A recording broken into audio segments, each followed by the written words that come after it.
Almighty God, we humbly beseech thee to vouchsafe thy blessing upon this council. Direct and prosper its deliberations to the advancement of thy glory and the true welfare of the people of the city of Clarence. Amen.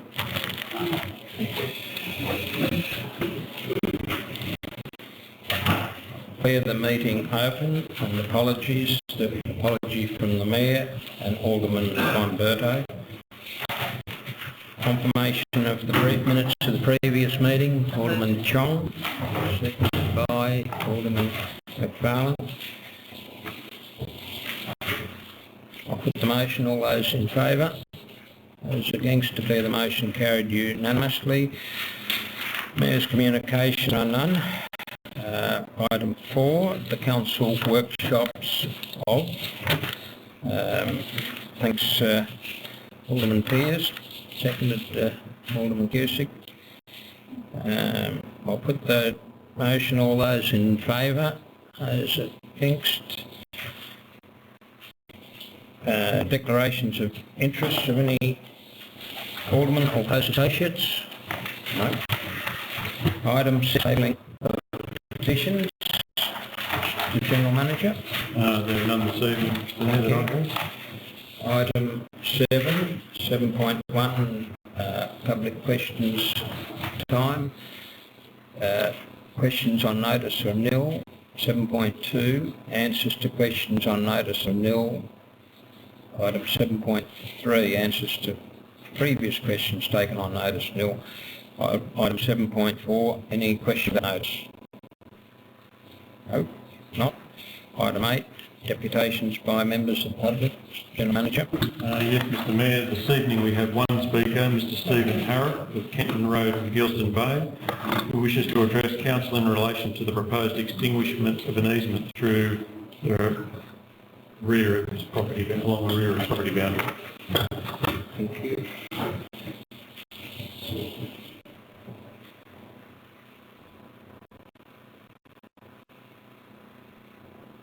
I'll just remind the Speaker that it is 3 minutes and you'll have a notice at 2.5 minutes. Thanks. 3 minutes.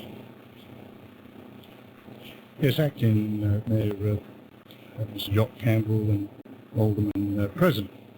My name is Stephen Harrop and I live at 36A Kempton Road Bay. I appreciate you allowing me this opportunity to address you with regard to extinguishing the easement through my property. The reason I'm requesting this easement be extinguished is that it is now not an easement of necessity. Lot 1 on diagram 103472 is described as a right of carriageway, and lot 100 on Seals Plan 10409 is described as a road. At present, the easement is being used as a shortcut, which is unnecessary, as there is an access and egress to Kenton Road from Linfield Avenue. I tender the following photographs, if I may. Page 1, numbers 1 to 2, show the right of carriageway. Photographs 2 and 4 show the right of carriageway transversing my driveway. Page 2, photograph 5, shows Kempton Road from my driveway, and photograph 6 shows Kempton Road cul-de-sac where there is access and egress to Lindhill Avenue.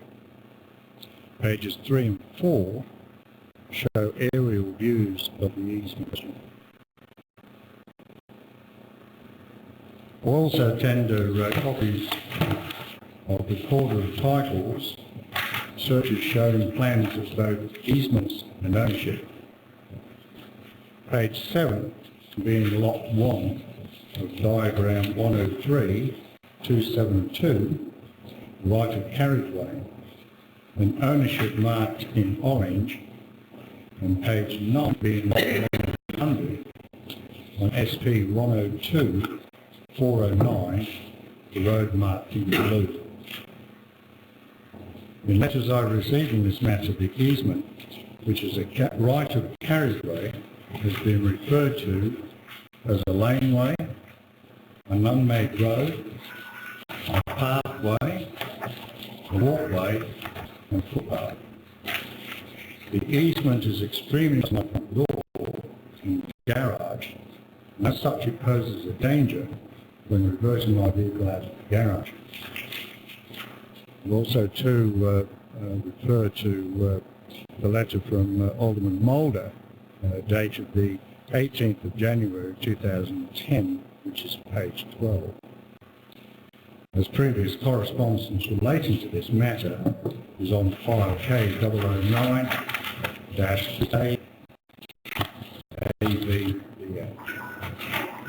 Very much. Thank you. No further speakers, Mr. Mayor. Thank you. Item 9, notice of motion. 9.1, Alderman James, footway at 36C Kenton Road, Gilston Bay.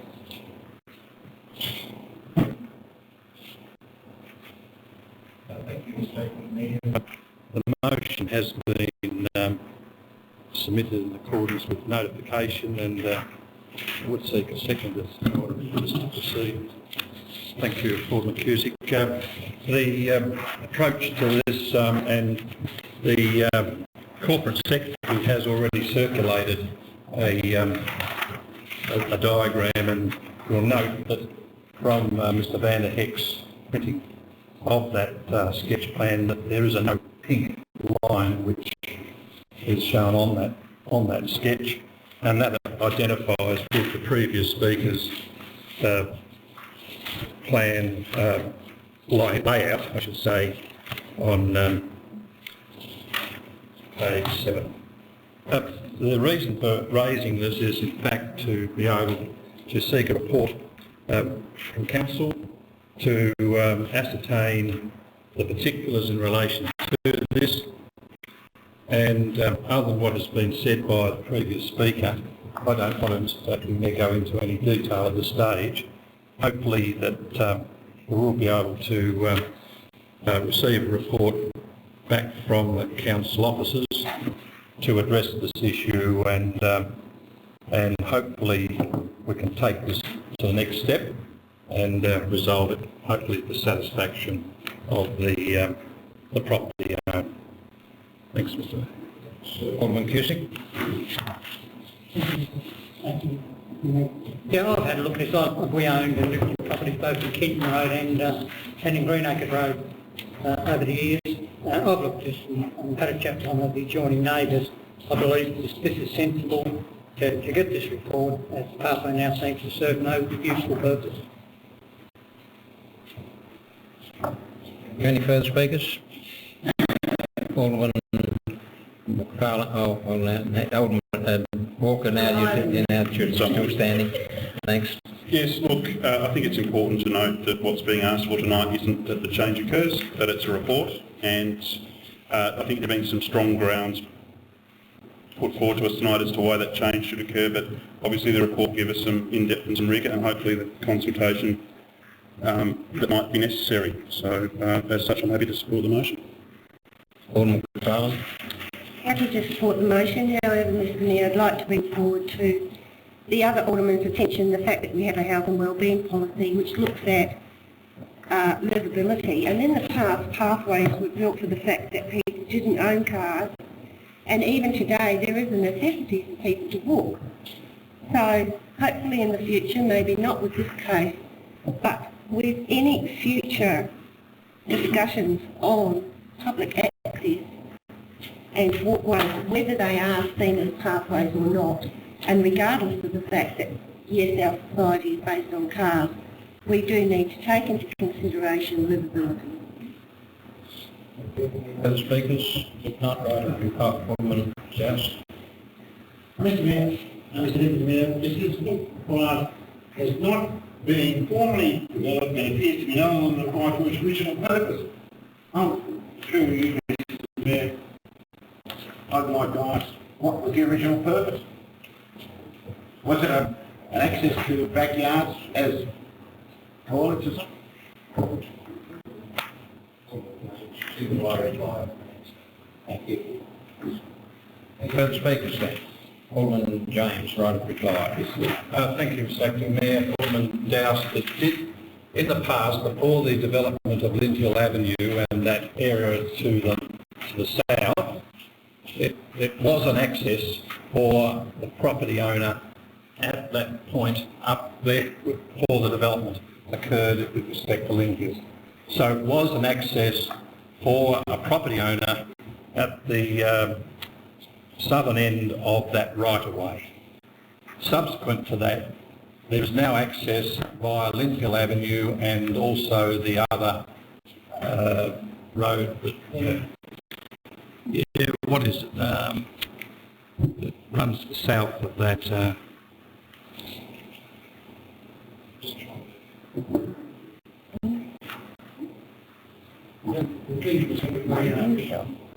Yes, to Green Acres. Yeah. It was, before Green Acres was established, that was the reason for having that right-of-way, carriageway down to Kenton Road.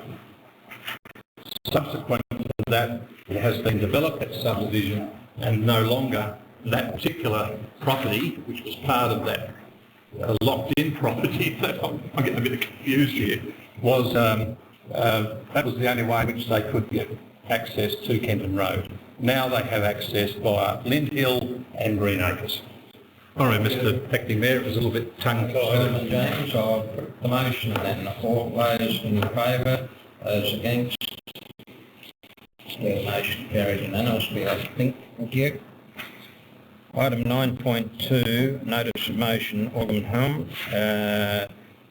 Opening statement for council meetings. Thanks. Do we have a second? Alderman Clarence. Thank you, Mr. Acting Mayor. This, I believe, should be a fairly straightforward and non-controversial motion.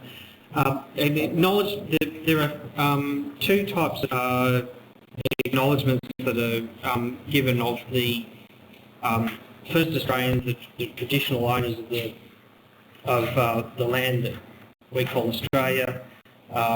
There's what's called a welcome to country, which is a welcome that's performed by a person from the Indigenous community, and what I'm seeking council support for is what is known as an acknowledgement of country, which can be a statement that can be given by a person who's not necessarily from the Aboriginal community. And this is a practice that's actually being adopted by Parliament and also by people officiating at meetings, including various functions. I often see politicians just prefacing speeches by giving this acknowledgement. It doesn't take a lot of time to do. There are a couple of questions that have been asked of me prior to the meeting, things that Alderman have been seeking clarification on. One of them is I was asked whether this is something that happens at the opening of every day of Parliament, because I think there was some misunderstanding about what happens in Houses of Parliament. In Federal Parliament, what they actually have is a very lengthy welcome to country ceremony, which includes a number of traditional ceremonies at the opening of Parliament before parliamentary term, and this is something that takes several hours. But the acknowledgement, what I'm seeking council to adopt, is actually given at the opening of every day of Parliament, and my understanding is it actually happens in both houses of state and federal Parliament. The other question was whether we should be adopting some sort of consultation on the form of words used with the Aboriginal people within Clarence. I don't believe that's necessary, and the reason why I don't believe it's necessary is the form of words I've suggested is actually a fairly generic form of word that's used in acknowledgement to countries everywhere where it's adopted. So the consultation has already happened Australia-wide to come up with this fairly generic form of words. I think it's important that we acknowledge the traditional owners, that we acknowledge the special connection that they have with the land, and that's why acknowledgement of countries are performed at a number of meetings, and that they're actually becoming a fairly routine part meeting procedure Australia-wide. It's not something that costs us a lot. It's a few seconds every council meeting, but to the Aboriginal people it is a very important gesture, that acknowledgement of their traditional and spiritual connection with the land. Thank you, Mr Acting Mayor. I find that this is a catch-up motion for us in many instances in other areas of government and normal everyday events. Acknowledgement to country is expected and also just a ordinary thing that everybody takes for granted in many ways. Aboriginal people in our community are a part of our everyday living, and they don't go around promoting having smoking ceremonies every day as with their couple of morning tea. So I don't see that this particular motion reinvents having huge Aboriginal events endorsing the types of ceremonies that we had in opening Parliament House. Everybody needs to acknowledge the fact that we share this land with the Aboriginal people, and I think that as we go and with a statement as it's been presented within this report, we will all find that we can just continue.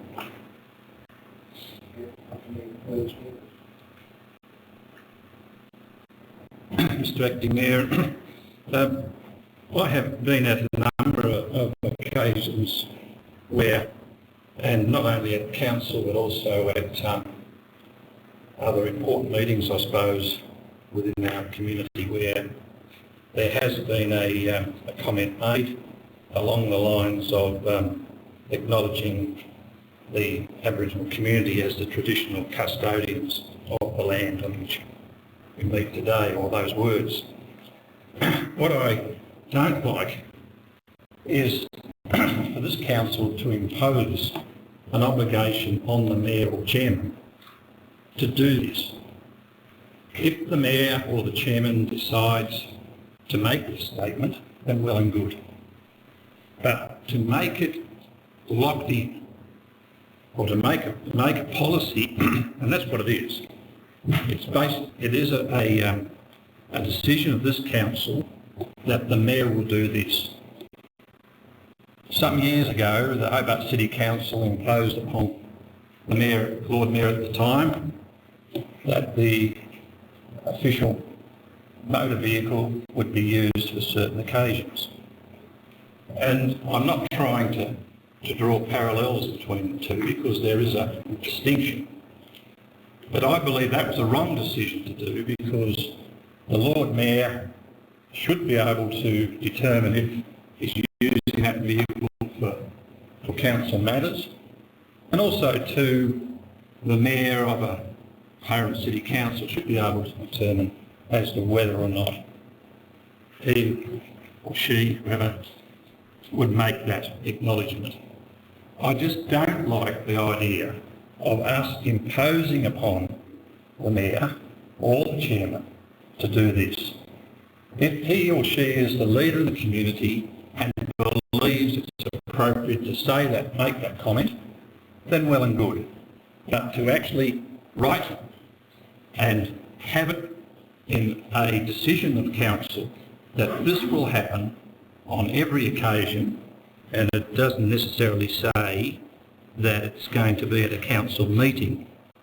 It does say, following prayers at each council meeting. So it's advocating and establishing that this will be the procedure. And I think we're big enough and wise enough and old enough to know if the Mayor at the time wants to actually acknowledge that, and he's done it.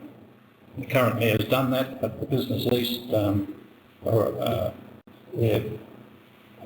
business awards, and I think that we ought to leave it up to the Mayor or the Chairman to decide accordingly. I think this,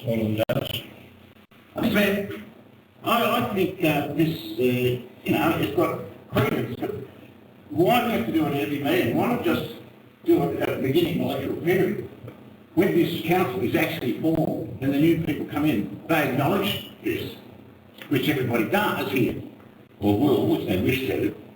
But why do you have to repeat it every meeting again and again? I can't see what the purpose of that is. If we can do it once at the beginning of that period, I think that's sufficient. So last Alderman Pears. Thank you, Mayor. Look, I support this recommendation. I want you not to believe with regard to thousands of servers or something that will take probably 10 to 15%. I must admit, I don't know if the Aboriginal community has ever written to this council asking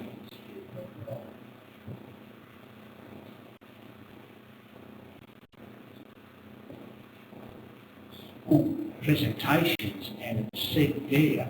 Surely we should pick enough to do this, to recognise people that were here long before us, and to say that the chair, shouldn't be doing it. We shouldn't be burdening the chair with something that would go 15 seconds, and I think would be a good breaker for the people in this community. I'm just a bit staggered that we've got people talking against it. So we should only do it once every 12 months. Something like that. Any further speakers? If not, write a reply. Alderman Walker. Oh, sorry, Alderman Walker. Look, I won't speak or add to or possibly contradict the supportive statements that have been in the debate so far through you, Acting Mayor.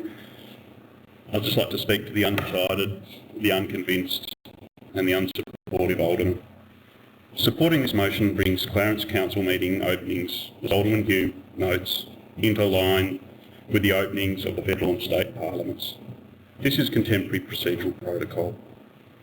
Alignment with other levels of government is reasonable, especially as we look to other levels of government for guidance on issues such as flag protocol. Also because we see ourselves as having the same legitimacy as other spheres of government. It's not a big ask.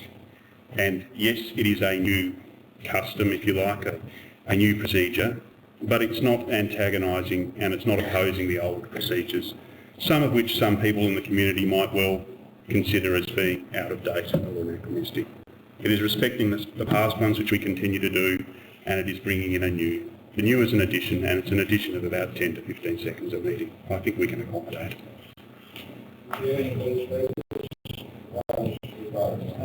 Thank you, Mr Acting Mayor. I thank Alderman Walker, Alderman Pears and Alderman McFarlane for their statements of support.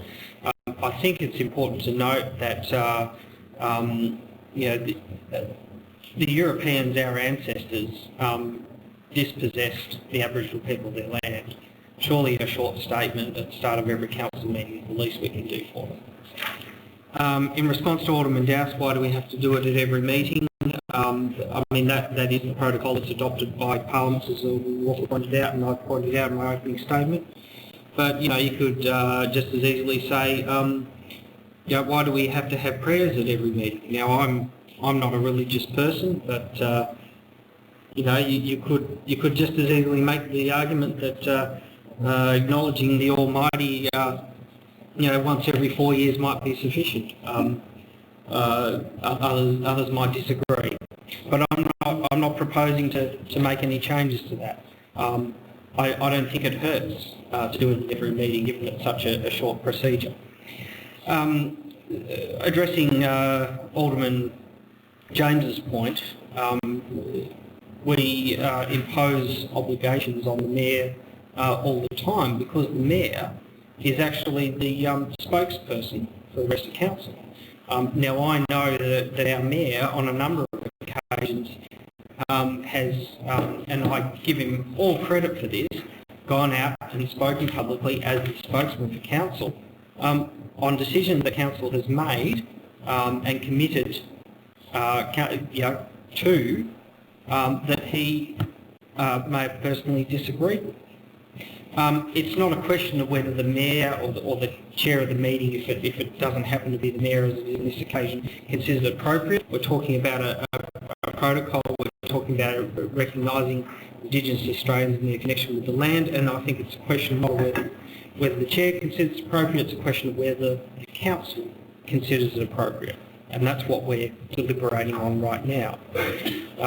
You know, the speakers and presidents of the Legislative Council, the Senate, House of Assembly, House of Representatives, the Australian and Tasmanian Parliaments have the same obligation imposed on them, whether they agree with the sentiment of the statement or not. It's part of that parliamentary procedure because those Houses of Parliament have deemed that it's appropriate.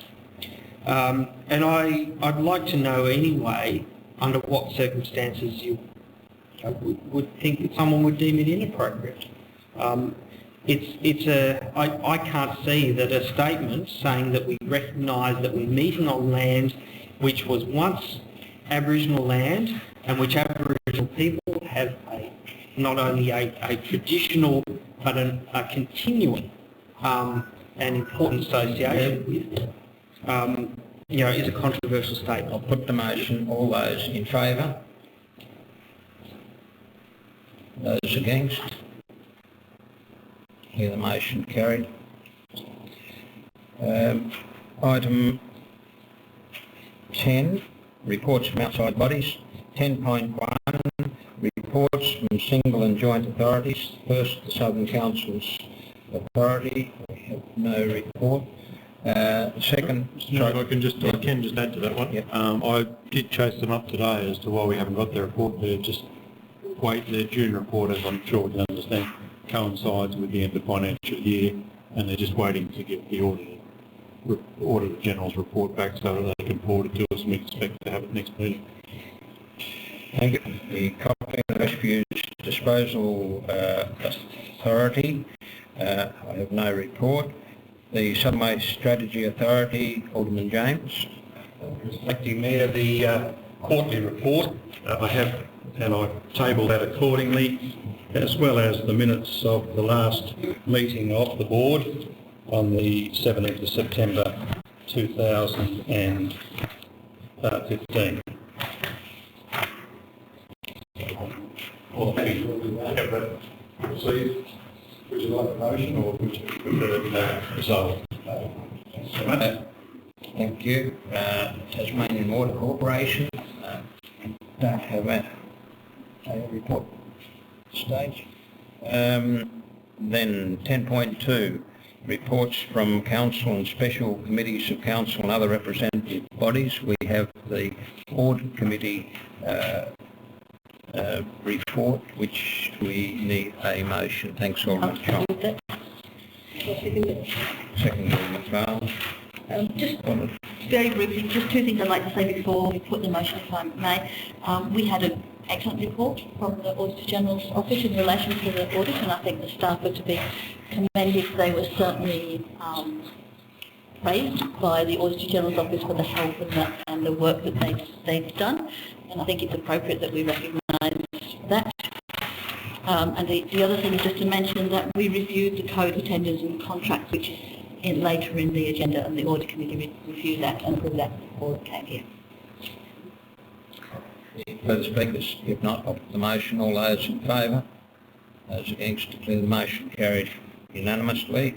Are there any further reports from special committees or other representative bodies? Alderman Chong. Alderman Chong was said that. Alderman Chong first, and then Alderman. I'll table the Richmond Advisory Committee meetings for July and August. Burley. The Clarence Seniors and Citizens Centre annual general meeting.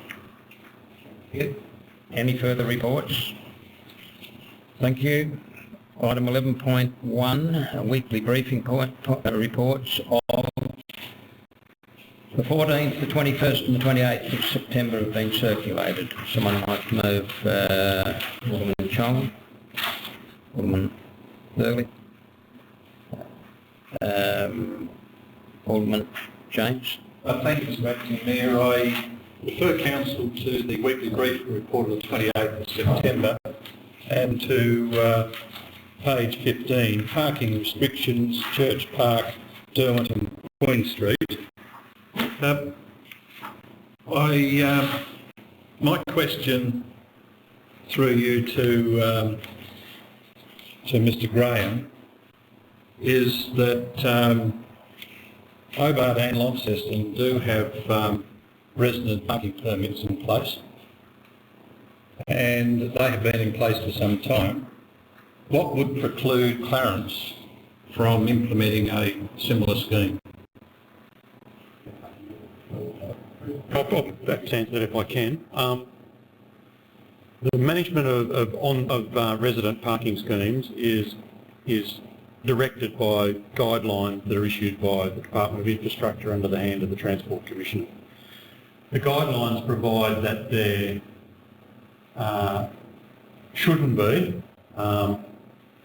capacity for residents on-street car parking schemes where the residents have off-street car parking available. My understanding is in relation to the Hobart and Launceston resident parking schemes is that those areas have no off-street car parking available, such as in the city areas and the like. I'm certainly aware of areas around North Hobart where they have no off-street car parking where they run resident schemes. However, I did take it upon myself to ring the Transport Commissioner today and seek his advice. And his advice is that whilst they are the dire guidelines, there is capacity for him to agree to schemes in certain circumstances, and where he is satisfied that it is appropriate for a residence parking scheme to operate, irrespective of whether there is or isn't off-street car parking, he would entertain such a proposal. What I've indicated to him in relation to the issue that's before Council at the moment in relation to Bellreeve Oval is that I would seek further advice from him in the coming weeks or so, and hopefully provide further information to Council as soon as possible. In anticipation of getting further advice from him, I have requested our staff not to install the signs this week, but to hold off, and hopefully I'll be in a position to provide some further information to Council next Monday night's workshop. Thank you. I would like to thank the General Manager for that, because I was going to follow up with a question as to whether there was any wriggle room associated with that, and he has answered that. Well, he hasn't actually used that term, but in fact he's actually covered my second question, and I thank you for that. I'll put the motion that the reports be received. All those in favour? Those against, declare the motion carried unanimously. 11.2, the determination of petitions tabled at the previous meetings, and 11.21. Thanks, Alderman Walker. Yes, Mr Acting Mayor, I wish to move the alternate motion circulated with a mild tweak in the spirit of reconciliation after a conversation with Alderman James. So the motion that I circulated has 2 points. That 1.A, Council notes the intent of the petition, and B, that Council advises the petitioners that Council will continue to liaise with the Department of State Growth and the Minister for Police and Emergency Services relating to the options for cycling and walking opportunities within the corridor between Rokeby and Lauderdale. Now, I know what I need to do now is second it, please. Just before you do, can I just change it again. The tweak is that the term within the corridor is deleted, so it reads walking opportunities between Rokeby and Lauderdale. I'm more than happy to see. Too late. Alderman McFarland had. Yeah, thanks, Alderman Walker. Yeah, thanks. Look, recommendation A, as I've listed, is that Council notes the intent of the petition, and this is verbatim from the recommendation drafted in a manner devoid of politics, as originally put.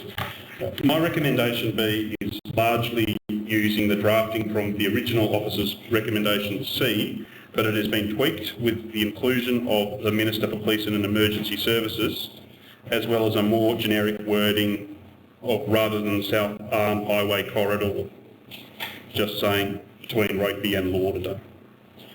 In this way, it remains inclusive and expansive of infrastructure options.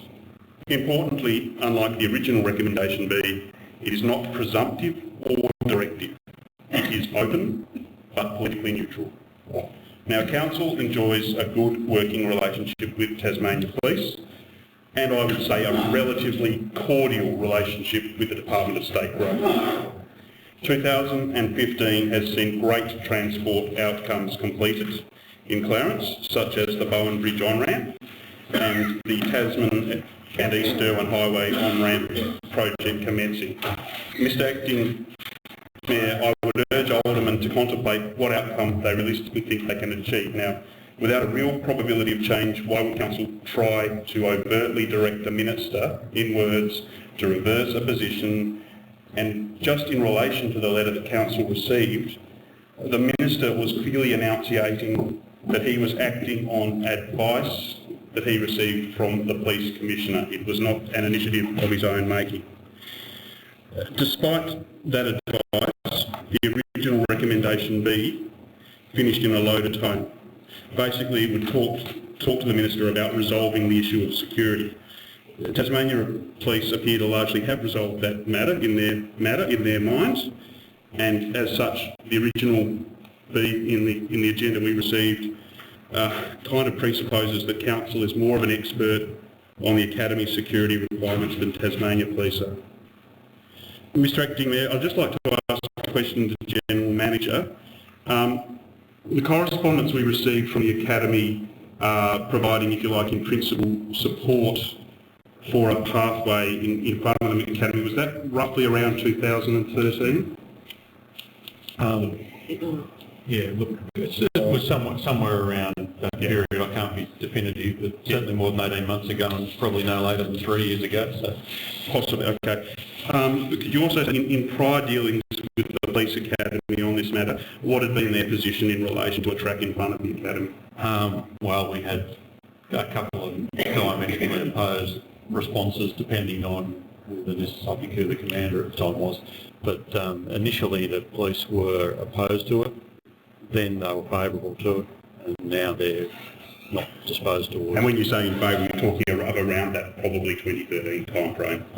Look around that time frame. Yeah, that's right. Yeah. So I raise that because the position that they've put forward to us now isn't a new initiative. In many ways, it's a return to their traditional position. But just putting that to the side, what I've tried to come about is something that, whilst understanding that there are a spectrum of views on what should occur in this area and where it should occur, I'm trying to draft a motion that will be seen as neutral and keeping Council's options as expansive as possible as far as location goes.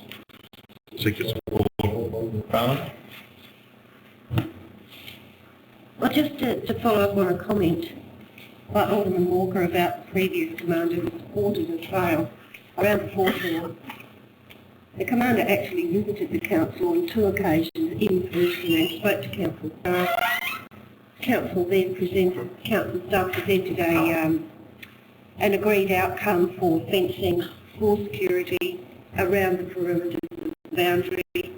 Council for was spoken to by staff at a workshop. It was taken to a council meeting for budget requirements. Council supported the budget requirements, etc., etc.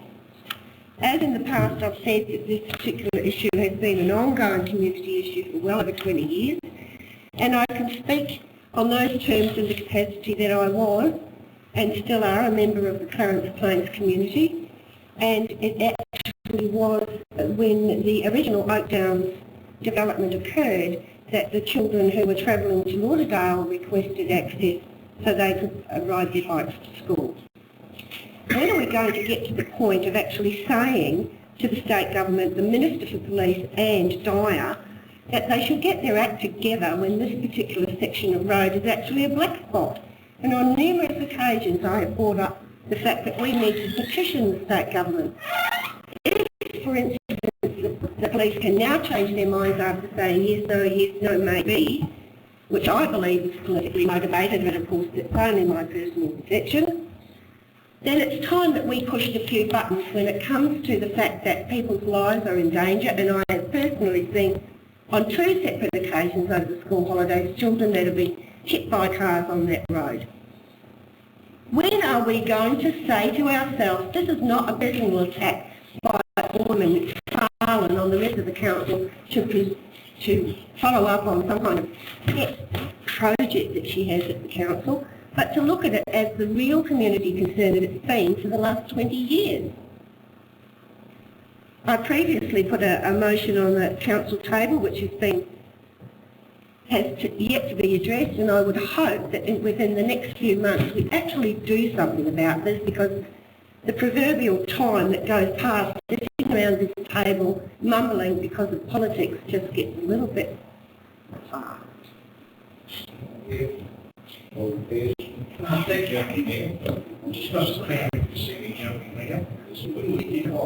Just not a look, I'm not quite sure what Alderman Palmer put is on about there, because this motion clearly states the council advises the petitioners the council will continue to liaise with the Department of State Growth and the Minister for Police and Emergency Services relating to options for cycling and walking opportunities between Rugby and Wardale. I think that's what we all want.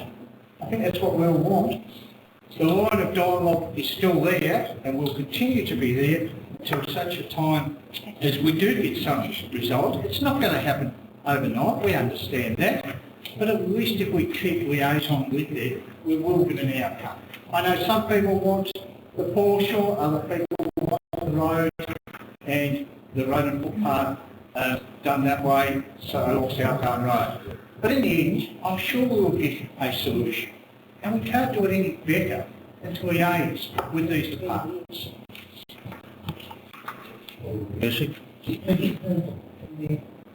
Yeah, I think this revised motion is much more sensible than the motion original pages, which stated that the council further raised the matter of the Minister of Police and Emergency Services to resolve the issues of security at the police academies.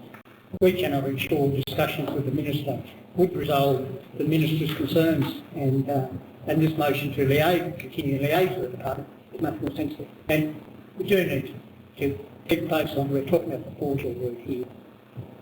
That's not what the motion says. That's not what the motion says. Thank you, Mr. Acting Mayor.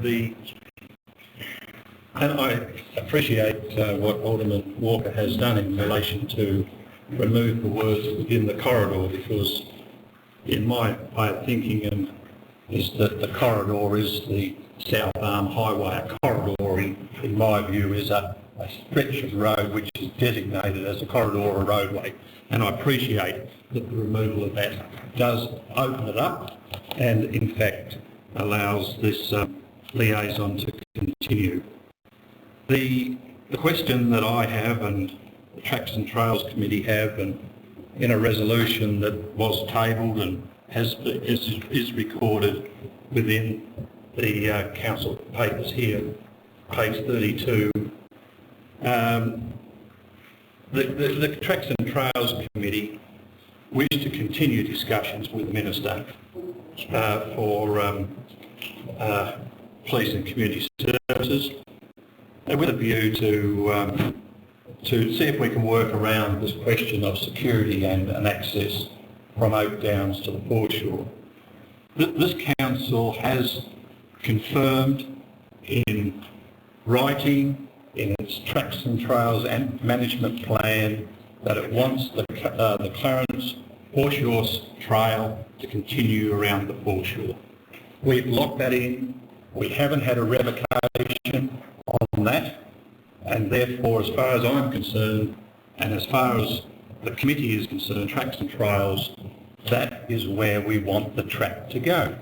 A track, not a multi-purpose pathway, a track to connect with the foreshore trail, and ultimately, I think, complete from South Arm right through to Gilston Bay and beyond.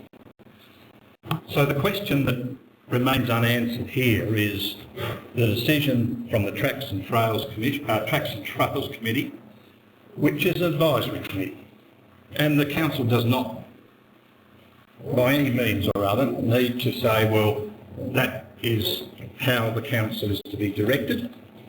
But nevertheless, we, the committee, have stipulated, and this council has confirmed, that there will be a foreshore trail between Lauderdale and between Rokeby and Lauderdale. Now, how do we get moving to convince the Minister for Police and Emergency Services that he has a change of mind and would allow, with some degree of discussion on security requirements and the need for fencing and a management plan, to enable that pathway, that access from Oak Downs to the foreshore to actually come to fruition. And that is where we're at the moment. The committee, the Tracks and Trails Committee, are steadfastly supportive, as this committee, as this council is supportive, of a foreshore trail between Rokeby and Lauderdale. And there is unfinished business with respect to a discussion that the committee believes, Tracks and Trails Committee believes, should take place between the Chair of Tracks and Trails and the Mayor to approach the Minister to discuss ways and means which we can open up the debate to provide direct access from Oak Downs to the foreshore. Mr Acting Mayor, that is still on the books.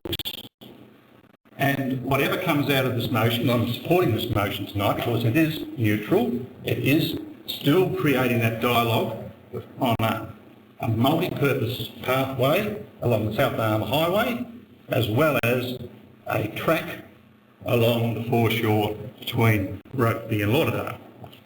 So I'm wondering, is it up to the Chairman of Tracks and Trails to wait till the Mayor comes back and says, look, Mr Mayor, the committee has suggested that we have a meeting with the Minister. The Mayor, for whatever reason, may say, no, we will not need to proceed along that course. And therefore, is it up to the Chairman of Tracks and Trails to write to the Minister and seek a meeting? Now, we haven't got to that point yet, Mr Acting Mayor, but I'm flagging what I think is the appropriate means to resolve this issue. Thank you, Alderman James. Any further speakers? Alderman Dowse and Alderman Burley. Mr. Mayor, I support the idea of James. You can stake over the police to relay on to the options. But I think our choice is relevant. I mean, you only look at what happened yesterday, day before in Parramatta. You know, these organisations like the police are on a high alert, and if they think their security is jeopardised, no matter what the Tracks and Trails Committee or what the people who have done think want, if they think it's a state of emergency, I don't think anything's going to come of it. But I support the idea of liaison, but I've got my doubts that we're going to get into. I support Alderman Walker's motion to eliminate B from the original motion that was put forward in our agenda. Several around this table have looked at this motion before us from Alderman Walker and given it their own interpretation, and they've run away with a different impression than what I would have gotten actually reading this motion. The history of discussing this particular track along the foreshore, even before my time, has taken up that much time, and for some of us we know that time is money, but it's taken up a lot of expense. There's been discussions, correspondence and consultation. On the one hand, we've got terrified property owners that think their amenity is going to be taken away from them. And on the other hand, we've got a group of pressure pushers who won't take no for an answer. And whilst if we lived in an ideal world, we would all like to have infrastructure that we would like to see. I, as an alderman, am more intent on providing infrastructure that satisfies apparent needs. Bicycle Network Tasmania, for instance, describes the highway option as representing a different sort of project for a different sort of rider. They want a scenic off-road path because it's not about getting to Rokeby quickly. The response from the Minister for Police and Emergency Services, 25th of August 2015, denied permission for a walking track to be constructed across or bordering the academy. Security is their call.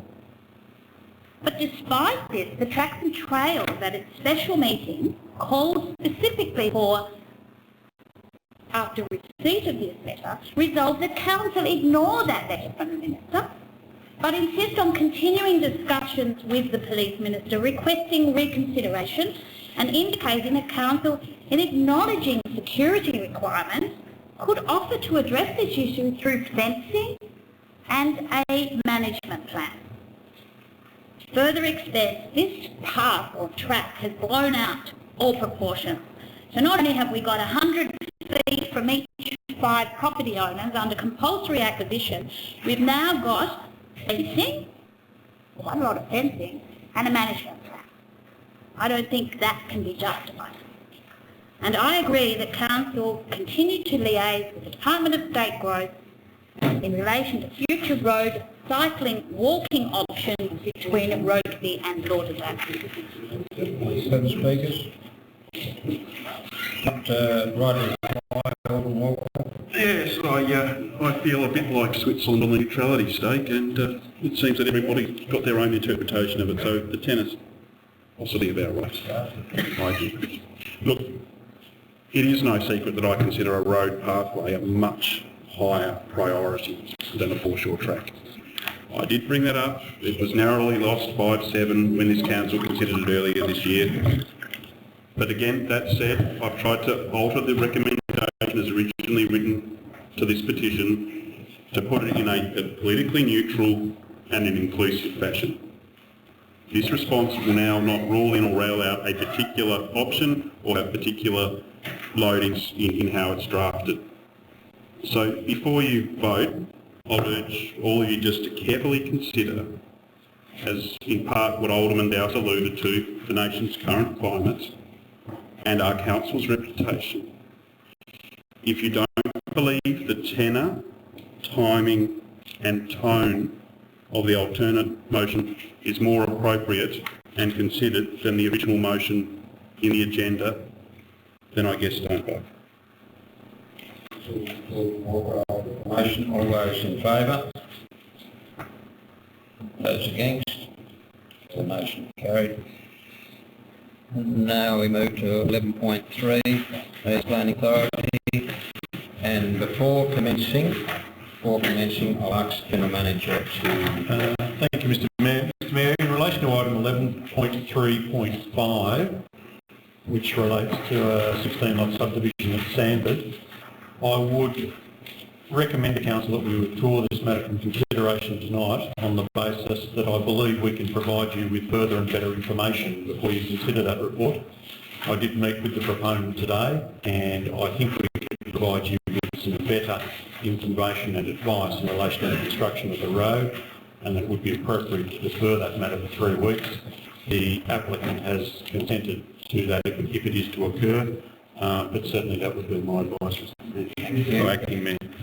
I have a motion, Alderman Pearce, second Alderman. As it's a procedural motion, I'll put that motion. All those in favour? Those against? Declare the motion carried. We'll move now to item 11.31, a development application at 150 Smith Farm Road, Opossum Bay, Golf Course Modifications, Alderman Thurley. Alderman Cusick, Alderman Thurley. Yep. Thank you. I'll use up the 5 minutes that I have. Mr Mayor, a multi-use public recreation reserve, which includes the golf course, extensive walking and bike tracks, conservation areas, picnic areas, bird watching, fishing, nature and heritage interpretation opportunities. This is Palm End. And this project has already received approval via a DA 2012, and before us is a DA for just unapproved but interrelated development aspects and activities. The new DA was informed by a significant community consultation, with the major change being the reactivation of the existing quarry at Arm End. An estimated 12,000 tonnes of material will be required for the new walking and cycling tracks, and this will be provided on site from the reactivation of the quarry. Another community suggestion was moving the already approved cafe retail outlet, and that's now proposed to be a further 140 metres away from the nearest resident. Maintenance area includes the site's native plant propagation nursery, where some 80,000 plants for the revegetation and rehabilitation program will be grown, again pushed 140 metres further away. That's to be screened by landscape dunes and taller types of vegetation planting. The environmental rehabilitation aspect of this project is significantly important, and the Environment Management Plan will specifically address the management of introduced weeds, erosion, control, native plant revegetation, and that will complement existing community programs. The green fees from the golf course underpins the development and provides the opportunity for the ongoing funding of the Environmental Regeneration and Protection Program. Employment opportunities for the local and wider Tasmanian communities will arise, and golf tourism from Tasmanian, interstate and international players and visitors will deliver economic growth to the area. The International Association of Golf Tour Operators has just awarded Tasmania the Undiscovered Golf Destination of the Year for 2016. The Arm End Recreational Reserve Community Reference Group was consistent of relevant stakeholders, and it was established in support of the project, as was the Facebook page, Arm End Bring It On, which shared the progress of the development as well as the opportunity to provide input. The page is run by local residents and it represents the interest, and the latest ABS census data shows a Possum Bay has a population of 328, and this Facebook page attracted 334 likes. In addition of 150 responses to one of many public consultations, 133 were in favour of this project. Importantly, the reduction of bushfire risk is a further consideration. Now, the Parks and Wildlife Service has granted this lease to fund a long-term investment in reversing the site's environmental degradation and lack of facilities. The lease contains many stringent conditions to ensure public recreation, free access and environmental rehabilitation are delivered. But some in the community, a minority with the loudest voices, will remain sceptics, but they may remain so forever and a day. And I would prefer, as an alderman of this council, to acknowledge that a magnificent site is being rescued, revitalised and then cared for in an ongoing commitment. Perhaps a more astute assessment is represented in other residents' viewpoint. The site is degraded and really needs work. It really needs something as it's going backwards.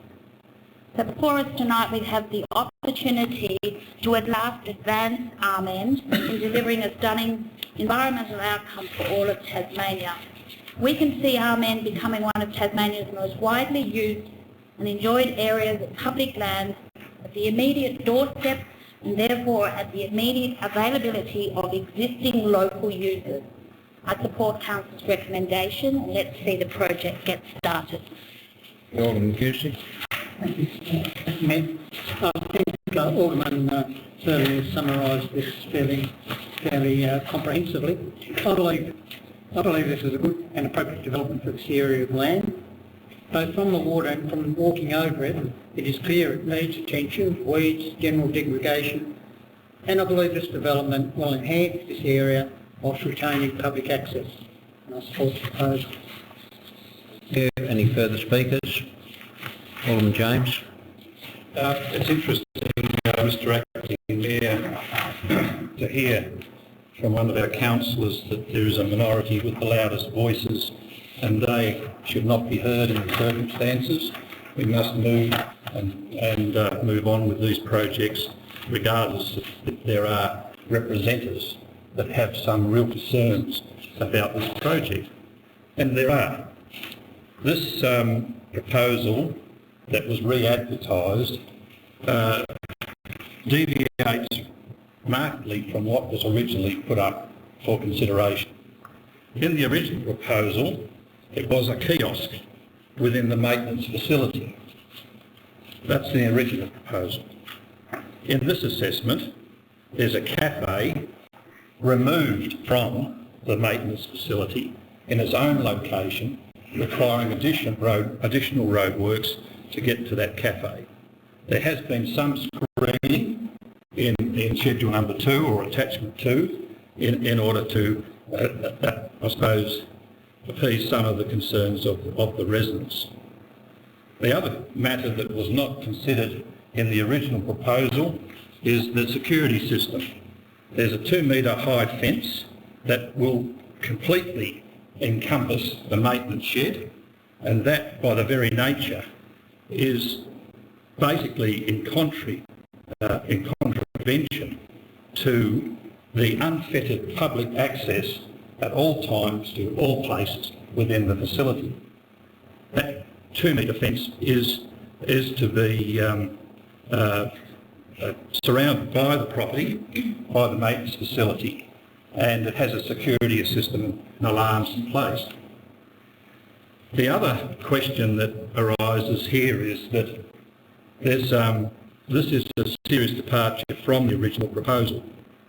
The question of irrigation, and I've been advised that this may be the major drawback of the proposal, is that it's been proposed that there would be a pipeline from Blackman's Bay to Opossum Bay for secondary grey water, and that will require a permit from the EPA, Environmental Protection Agency.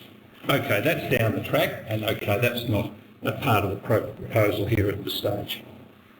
There have been a number of objectives, and they have relied upon the fact that this is a complete departure from what was originally proposed, and there have been added a couple of aspects of this that has made the proposal contrary to what they believed and what they think is appropriate for a public area which, as I mentioned before, should have unfettered access at all times for people in, not only in that area but beyond. The question here is as to whether we decide to go ahead and approve this, and the numbers are there around the table. The question that I've had put to me is that it's contrary to what was the original proposal. It deviates substantially from that. There's been a lot of additions to this, and therefore it's going to impact on the amenity of the area. We need to listen to the community, and in this place we've had petitions presented of a large number.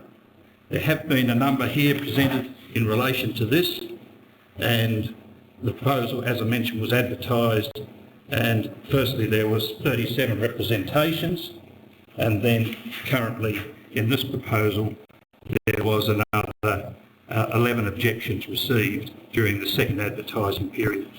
And they address many of the aspects that I've covered so far in relation to visual impact, the visual impact of the Cafe Pro Shop, the lack of stated community consultation, and the move of the motion said there had been sufficient community consultation. That is not so. There has not been sufficient public consultation on this matter. There have been a couple of informal discussions, but this second application really got under the net, and as a result it has been taken as being a quick job to process this in the short term. I cannot support the recommendation. Mr Acting Mayor, Alderman James says that we have to listen to the community, and I agree with him when it comes to any decision of council. But in terms of how that then informs our decision, we must understand that there is a difference when we sit as a planning authority. And then in listening to the community, what we are listening for is whether they can identify, in terms of what's been recommended by the council officers on the agenda, if they can identify an error in what's been recommended, and that they can point out that, for example, if approval is recommended that it does not actually comply with the scheme, or if rejection is recommended, that they can point out in a representation where it does. And that's the purpose of representation, that's the purpose of advertising the proposal. Now, what Alderman James is suggesting, Mr Acting Mayor, is that we reject the proposal on the basis that there's been insufficient community consultation, and that what has been finally presented in development application differs from what they may have presented to the committee before, but they have actually met the statutory requirements of the planning legislation, and we cannot take that into consideration. There are things when we sit as a planning authority that are not relevant matters when it comes to making decisions as authority. We have a legislative responsibility. We have a responsibility under legislation to follow that planning process. And we can't, while we may in some instances disagree with the development, have certain personal feelings with the development, or be reflecting certain community feelings about a development, unless they are relevant considerations under the planning legislation and that process and under the scheme, we can't actually let those things come into influencing our decision. Now, as I understand it from the officer's report, there are only 3 things that make this particular application a discretionary application. One is to do with car parking requirement, one is to do with a sign, and a third one, if I understand the report correctly, is that the entire proposal becomes discretionary because it's part of the coastal management overlay. However, if we're going to reject it on the basis of something under coastal management overlay, then it has to be in consideration of whether the development impacts on the coastal management and the principles contained within that overlay. If I'm incorrect on that understanding, I invite Mr Lovell, through you, Mr Acting Mayor, to correct me, that that's my understanding of the way we need to consider this development.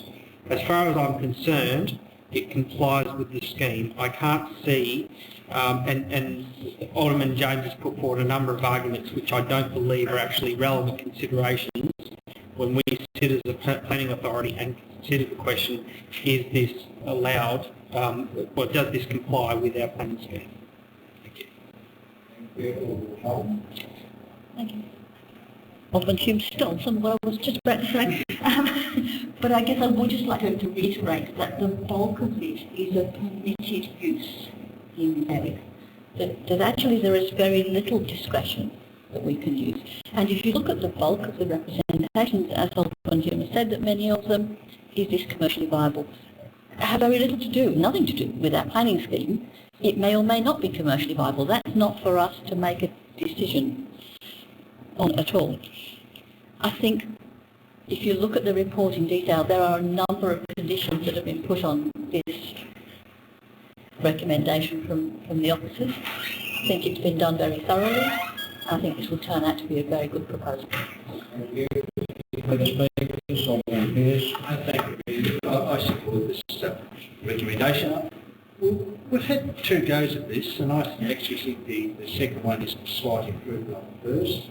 And a couple of things other already said, and I've had people in support of this and objectors contact me. So when you say Alderman James Acting consultation, I'm not quite sure what you meant by that, because people certainly found me that wanted to speak on this. I'm pleased to say I haven't talked to the comments and when Facebook determines my decision. I know it's time to give up. This is though a very positive, I think a very positive application, because we've had a workshop on it, we've asked some questions. The applicant has changed some things, I think personally, for the better. One of the things I get asked continually though, as people do say, when is this going to start? Because we passed it so long ago. Is it going to start? Now I've been over this scheme like many other aldermen, and I think anything like this has got to be an improvement. Yes, it's a lovely piece of ground, but you know, it really wasn't to go to state. And I think this will just be here in Melbourne, I really do. Further speakers? Alderman McFarlane, then Alderman Dowd. I too support the application. there are certain aspects to it from the first one which are improvements. However, I support Alderman James's comments about the original application having a kiosk, and I seem to remember another application closer to home here where we do often get smaller applications put forward which give you the feeling they're just looking for approval, and then come along with a larger change once the original has been supported. However, this particular application doesn't push any of my buttons at the moment, but there is, in condition 32, page 39, advice that the permit does not grant approval for the proposed possible future clubhouse precinct. So this is going to come back to us yet again for another application for a clubhouse precinct.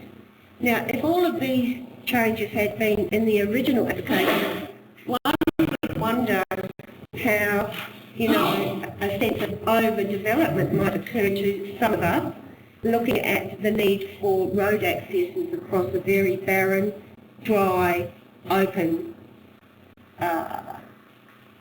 peninsula. I believe that the few residents that do put the effort into responding within the consultation period have very good justifications for putting forward their concerns. And why would we as a council not want to know what those concerns are? Those concerns can sometimes be very relevant and important to an applicant who might not have considered the long-term consequences having not lived in an area. So the aspect of water is something that we know as a council affects a number of our other golf courses within the precinct. We know the difficulties with the water tables, with two of them in particular, and the fact that we have had to supply water to them. We know that in the future that this is a very isolated area, but and that I find we will have difficulty in helping them with water, for instance. But you never know. In the future, we might be able to get the salt out of the seawater. There could be untold good environmental outcomes with the application, and so therefore I support it in anticipation that the conditions that are set with this application will actually occur. Thank you. Now, I support this proposal, and it says here in item 5.3.1, consider the proposal on consistent development elements and provisions of the scheme, in particular made by the status of the proposed development is permitted use within the zone. Alderman Chong already said. Now, there's people saying that we're being denied access. Well, a group of aldermen, we went down there about a year ago, and it was absolutely true. There was so much box sign, you couldn't get anywhere. I don't know how any access there. This improvement is going to give far more inclusive access to the rest of the community than what it is right now. It's a mess. This is an improvement for the whole of the community, and I really support it. Look, there are many benefits to this proposal, and I did note that Alderman James alluded to the issue around a potential pipe coming from the other side of the river. Wouldn't that be a great thing? And I'll tell you why. Because at the moment we've already had one total fire day this year. Well, not just this year, but this Sunday. Another one's due tomorrow. Where's the nearest fire truck filling station in that part of the world? There's just one, Porterdale. So the potential for a community benefit with the water pipe is tremendous and should be celebrated should it occur. The other thing I would say is that as time goes on, some of us are old enough to have seen and understand that site when it was held in private ownership. It was a well-managed, neat, private farm. It was a resource that could be accessed and was accessed by the community. And it's a crying shame to see how that area has degraded in public ownership. It really is. And I just think that, it is something to welcome the economic gain and the stimulus and activity that will occur when this project gets off the ground, but we should equally be celebrating and cheering on the environmental benefits that will occur to this area alongside the recreational benefits for people in the area and people coming far and wide, because at the moment it's a site that is utilised and accessed by a very select few, and as I said, it's a real tragedy to see how it deteriorated. So there are some positive benefits as to why we should potentially support it, but that's probably more resultant. I mean, the bottom line is, right here, right now, we're a planning authority. It's not our land, it's state government land, and it's a permitted use. They're the facts. They're what we're voting on. They're why you should support it. Alderman Curley, right to reply. I thank the aldermen around this table tonight for their very relevant and the positive comments that they've made. I would just like to mention that I don't discount opposition to a project. I don't discount minority voices, but what I do as an alderman is have to consider what is best for everybody. And so that is the consideration that is given when something like this is before us. As we've said, the proposal is consistent with the relevant requirements of the scheme. The Park and Wildlife Service has granted this lease as a means to fund a necessary long-term investment in reversing the site's environmental degradation and lack of facilities. And the lease contains many stringent conditions to ensure public recreation, free access and the environmental rehabilitation that we're really looking forward to. The access denied perhaps to a maintenance shed is not necessarily access that we would necessarily need, and I think it's very, very good policy to keep items secure and best for the neighbourhood as well, that this site will have good security. The Blackmans Bay pipeline, I have been led to believe that discussions are already underway to test out the state government, and there are very favourable indications that this will be part of this proposal, hopefully. So with the support of the council, it is hoped that this project can get underway. Motion, all those in favour? Those against? So the motion carried. Item 11.32, a development application at 15 Malama Road, Windspan, 2 multiple dwellings. Alderman James. Seconded by Alderman John. Alderman James. This is a worthy application, and there has been a lot of research work gone into this. The applicant has prepared a proposal which addresses all but one of the matters, but that has been carefully addressed within the office in relation to this. This is a project which I believe is going to add to the development of these sort of proposals, because it has taken into consideration a number of factors. And I seek Council's support to give this a tick and allow the actual progress of this development to proceed. Thank you, Mayor. It's a well thought out proposal. I seek council support. Speakers? If not, right to reply. Alderman James. No reply. I'll put the motion. All those in favour? Those against? Declare the motion carried unanimously. Item 11.33. A development application at 21 Howrah Road, Howrah, addition to a dwelling. Alderman McFarlane. Second, Cusick. Alderman McFarlane. What the officer's recommendation? Alderman Cusick. Any further speakers? If not, I'll put the motion. Sorry, Alderman Doust. The header says 21 Howrah Road, and then a recommendation says the development application for joining of 277 Clarence Street. Why are you wrong?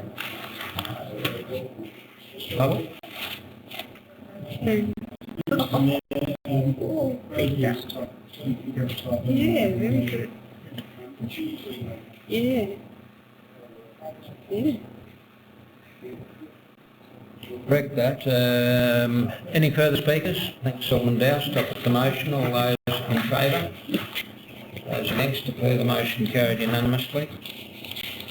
Item 11.34, a development application at Camside Drive, Cambridge, a dwelling. Alderman Pearce, seconded by Alderman Chong. Alderman Pearce. It's very straightforward. I don't think there's a lot of need to go into detail on this. Thank you. Alderman Chong. Any further speakers? If not, I'll put the motion. If not, I'll put the motion. All those in favour? Those against? The motion carried unanimously. And item 11.35 was withdrawn as a previous motion. Can I just ask a question in relation to that? In the recommendation, opposite recommendation, part 4, it says general public open space, 2%. We're talking about item 11.35? Yes. We've dealt with it. I'm sorry.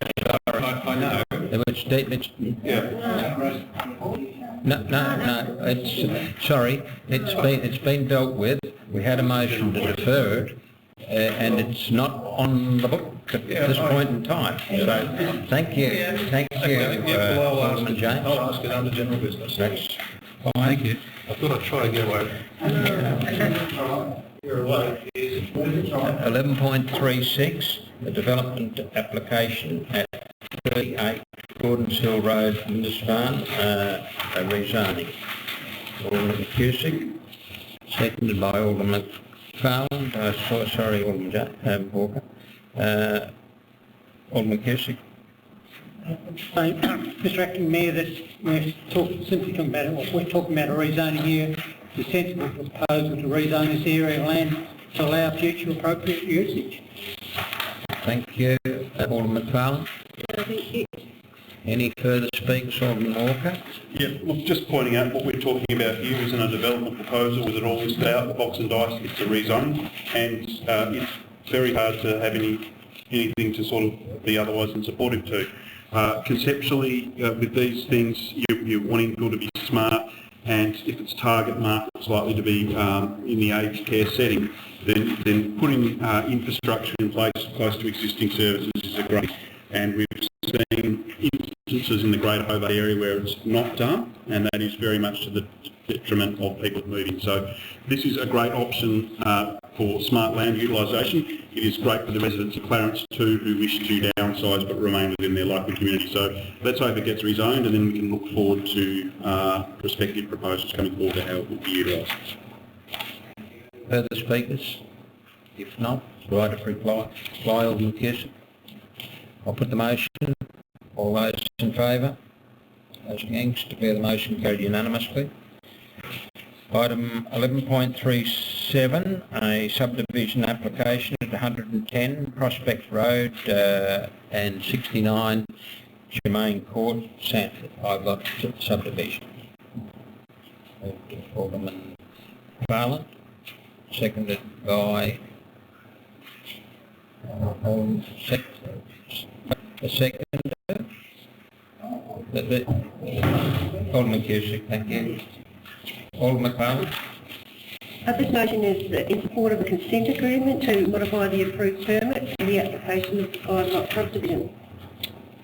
I feel that this is just another step along the way to the previous application we put on the table, so let's put the cart before the horse.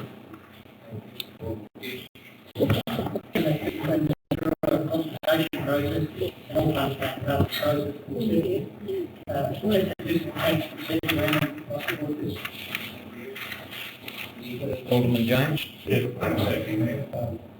I tried to draw in a question in relation to a previous application, 11.3.5, which has been withdrawn. And one of my questions was in relation to this, because these two go cap in hand. I was only informed this evening at dinner time that this application, 11.3.5, was to be withdrawn because there was further information that had come to light which we had not been privy to, and as a result I did not support the withdrawal of that, because this application that's before us at the moment, in my view, was one cap in hand with 11.3.5. 11.3.5 that was withdrawn by this council because of information that's come to light only at the last minute is a concern to me, because there were matters that were covered in 11.3.5 which has been withdrawn by this council, in fact, that have relevance to the matter before the Chair. The question I have in relation to this is, given that it is a consent agreement, does this take precedence over what we may have determined tonight with respect to 11.3.5? And there are aspects within this consent agreement which I believe are appropriate to 11.3.5, and we have not dealt with that, and therefore as a result I'm going to support this, but I want to at least speak to this motion and say how concerned I am that one issue that does relate to this has been withdrawn at the last minute, and the fact of the matter is that we do have emails, we do have meetings on Friday at briefing. I have been to that briefing on Friday. We had worked out an appropriate motion to handle this issue, 11.3.5. Then at the last minute at dinner tonight, we get a comment made that there is some discussion between the applicant on 11.3.5 that may not be in accordance with that particular applicant's desire in relation to whatever may be covered within that particular motion. I'm going to support this, but I want, at least I have the right to express my concern that in the number of years I've been on this council, we have had forewarned notice of issues that are to be withdrawn, not at 6 p.m. or 7 o'clock tonight when we're having our dinner. I take exception to that, and I don't think it's good policy to do that. In the accordance with this particular motion, I would like to see Mr Duggan's proposal get up, but at the same time I want to make sure it's a fair and level playing field, that one developer is not going to be seen to have an advantage over another on the pretext that that particular application is withdrawn at the last minute. Further speakers? Yes. I'd like to support the motion before us, and I'd make a couple of points, Mr Acting Mayor. One is that the withdrawal of the previous motion is in the best interest, I suspect, will come in time of the proponent for that motion, and also it will strengthen the cause for 11.3.7 as well. I'd also have to say I find it a little bit rich, to say the least, that terms like special deals are insinuated or special advantages are insinuated in a climate where applications in this area are coming forward to us being required 5% public open space, and there's the original one that came before us and got a slightly different ratio. So let's not use such colourful language, let's detach ourselves back a bit. There are many things in life that can cause the public frustrations and grievance with council, with bureaucracy in the realm and the large levels.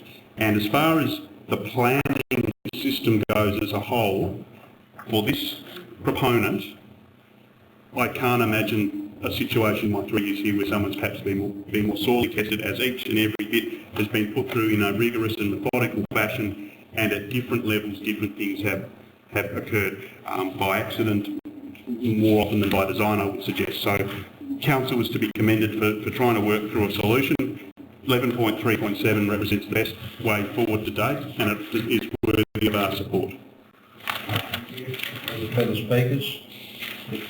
Alderman Burley. I'm happy to support this recommendation.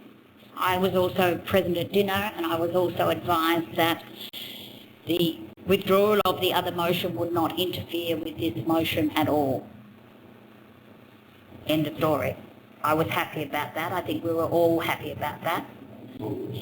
Well, except, sorry, Alderman Chad. So I'm really happy to see this proceed. I'm really happy that this will put an end to some frustration for the proponent in this case, and I'm really hopeful that he is content with a wonderful outcome as a result of a rather complicated situation that had a number of different aspects to it and made it complicated. Thank you.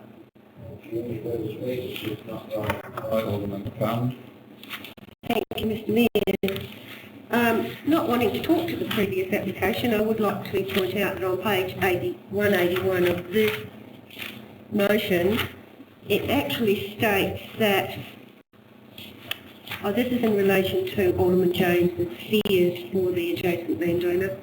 It is also relevant that the developer of the adjoining subdivision, Mr Duggan, was present at the mediation which this application is for and agreed to provide the connection in the first stage of his subdivision, which is in the agenda. I would like to have a workshop and small discussion at a workshop on the future procedural fairness within the way the agenda is set up, as Alderman Jones stated, that maybe we could look at changing the agenda around on the fly, because maybe we could have taken this first and then the other one second, unless there is other information I'm not aware of, because I wasn't at dinner. But consequently, I believe that this mediation actually supports the previous one we've taken off the agenda and will facilitate a better outcome for the benefit of all. All those in favour? Those against? Declare the motion carried unanimously. That concludes the planning items. The customer service items, there are nil. Item 11.5, asset management. The 11.51, the Richmond Beach Vegetation Management Plan. John, seconded by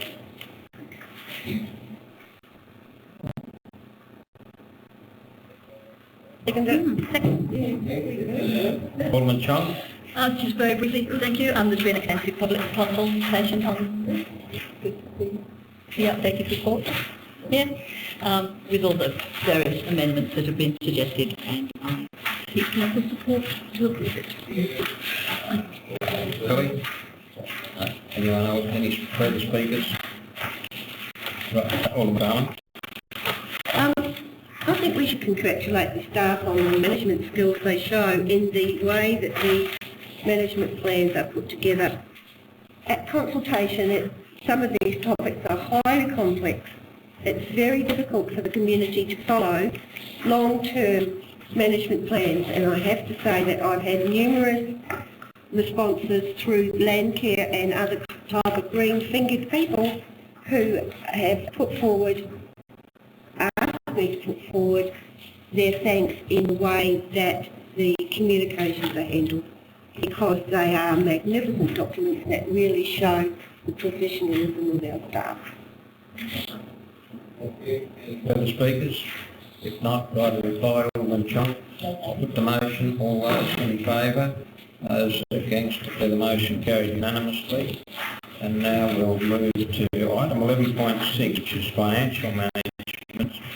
And in the meantime, since the agenda preparation, we have now received the audited financial statements, which the General Manager will table. Thank you. Mayor, in accordance with the Act, I am required, once receiving them, to table them at the the next ordinary meeting of Council, and in accordance with that, I just tabled the audited financial statements. They were talked about earlier in the audit report, but I table them.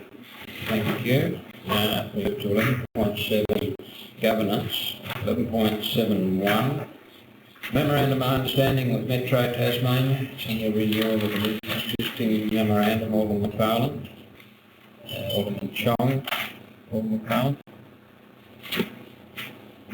Just that I'd like consultation to be actually wider with this organisation, because sometimes when they're doing their reviews of bus stops, for example, I think my community in my area, which are regular users of this service, actually sees this out.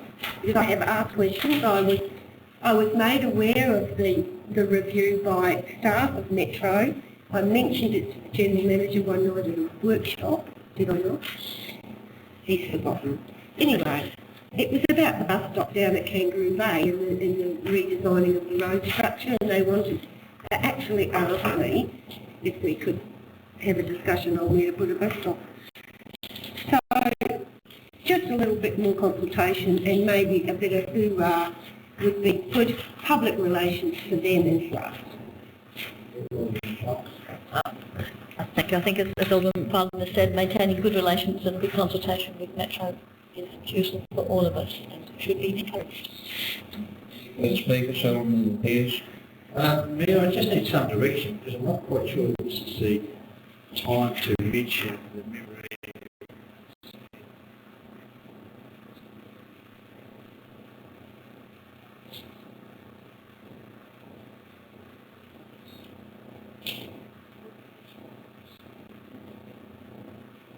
Alderman Pearce, that is a matter for the coroner. Well, I understand that, but this is a memorandum of understanding. So all I'm saying, because we have got a mall here, I'm just wondering, just questioning, all I want to know, well, we've got a memorandum of understanding, it is a dangerous procedure, and I don't understand the ins and outs of Metro. So I'll just I'll come across that more if we don't. That's all I'm getting to. Thank you. I would make one comment here. It's probably appropriate that we have Metro along to a workshop. We have had them in the past, and I think, Mr General Manager, it was some time since we've had them, and it was under their previous General Manager. I think it would be appropriate sometime into the future, near future, to invite them back again. Thank you. Any further speakers? Yes, and it is going to start, Mr Acting Mayor, with a question. Last year, I successfully passed a motion of notice relating to different entities around graffiti management. I understand through the reports we had some success and progress with Department of State Growth. Early in the piece, I was understanding that Metro was quite receptive to those discussions. I don't read into this MOU anything about that. Is there anything you can sort of talk to on that front? There is in here. Yeah. Did I overlook it? Was in there? Should be honest. There is under roles and responsibilities. Sorry, I missed that. Remove graffiti from council-owned infrastructure located adjacent to Metro-owned infrastructure. Yeah, but that's not them. That's not Metro infrastructure, is it? That's not their bus stops and their seats and their signs.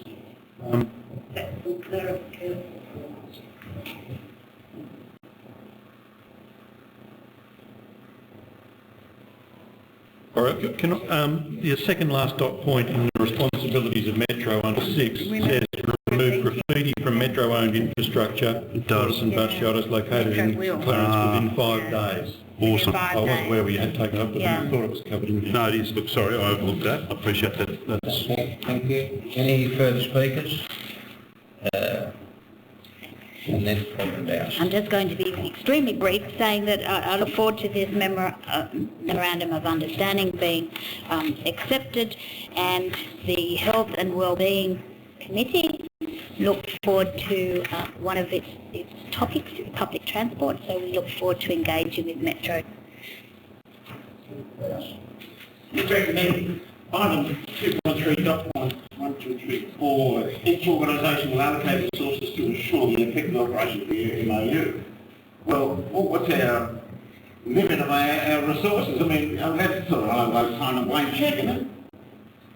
Through you, Mayor, I think, or Acting Mayor, I think the requirements under the MOU are fairly, I won't say benign, but are fairly much in accord with our standard operating practice, and I don't believe it'll have any demonstrable change on our resource requirements, the signing of this.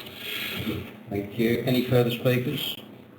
If not, I'd reply for McFarlane. I think with regard to my comment about bus stops and shelters maybe at Kangaroo Bay, there might be a need to look for reinforcements down there, considering it's going to have a lot of use in the future. But also maybe if in the memorandum we could have a report back system more regularly. The committee has regular 6 monthly meetings at senior management level and then informal contact. Could we just have a small ticker box type pro forma on the memorandum and the progress of those? We can certainly report back against the performance in relation to the MOU. One thing more than ground, I can assure you that we know you about shelters.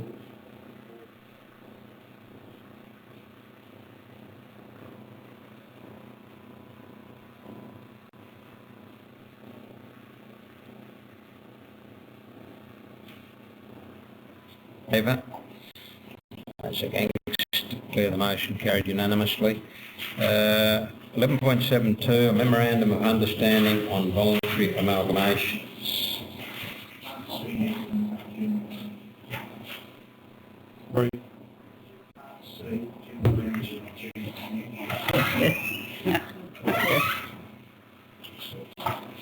I'm going to move with the memorandum. All right, hold on, Jim. Thank you. Seconded. Alderman Cusick. Alderman Hume. I think I'll just reiterate a point that Alderman Walker has been making to us in workshops for quite some time, which is when we come to an eventual decision about this, it's possibly the most important decision we'll make in this term of council, and for those of us who have been here and or will be here beyond that, could be the most important decision we make during our career as alderman. And I think the memorandum of understanding has been well constructed. I think it's important to have that flexibility to make minor amendments to accommodate the other councils and get agreement with the other councils. And I think as a council we're doing quite well. We're very advanced in this process, which I think also gives us fairly significant leverage in terms of our dealings with the state government in getting, if we do decide eventually to amalgamate or to share services, in getting an arrangement that best suits us and delivers the best for our ratepayers. I support this motion, and I also support Alderman Hume and Alderman Walker's past comments that we need to be managers of our own destiny and not be railroaded in this process if that's at all possible.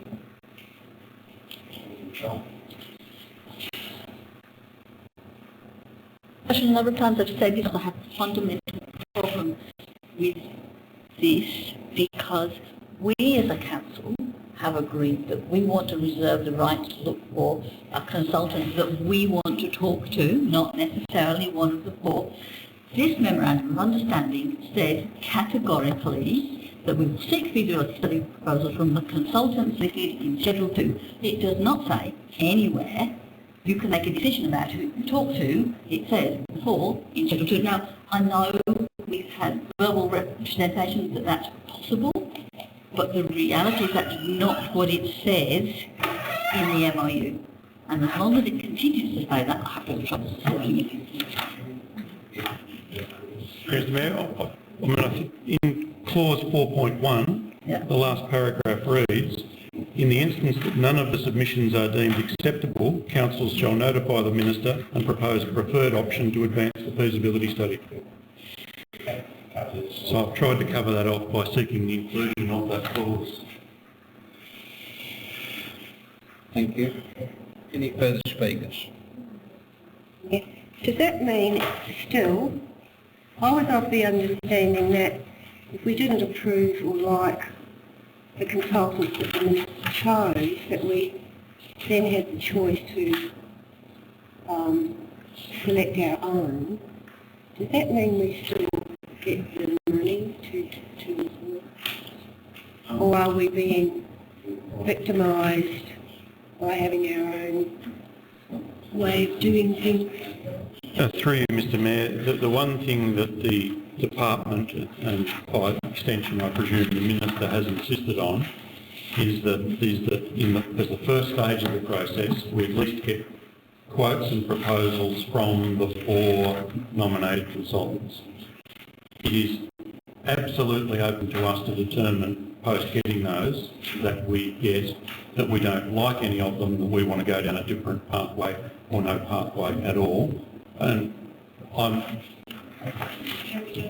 thought that's what the clause, the MOU actually says, but irrespective of that, the Minister has also confirmed that to us in writing. It is unclear as to whether we will still get funding if we decide to go down the path of another consultant, but I believe it is highly likely that we will, but it in itself does not form part of this MOU and will be subject to a separate agreement. If at the conclusion of this we are not duty bound under this to accept a proposal from any of the 4 consultants. Thank you. Any further speakers? Walker? Yes, thank you. Just on that matter, the contract that the state government has undertaken with those 4 consultants, the expiry date of that contract is at the beginning or the end of November, right? And presumably, with us and how we've gone with the MOU to date, at each stage we've tended to be a little bit further ahead than some of our peer councils.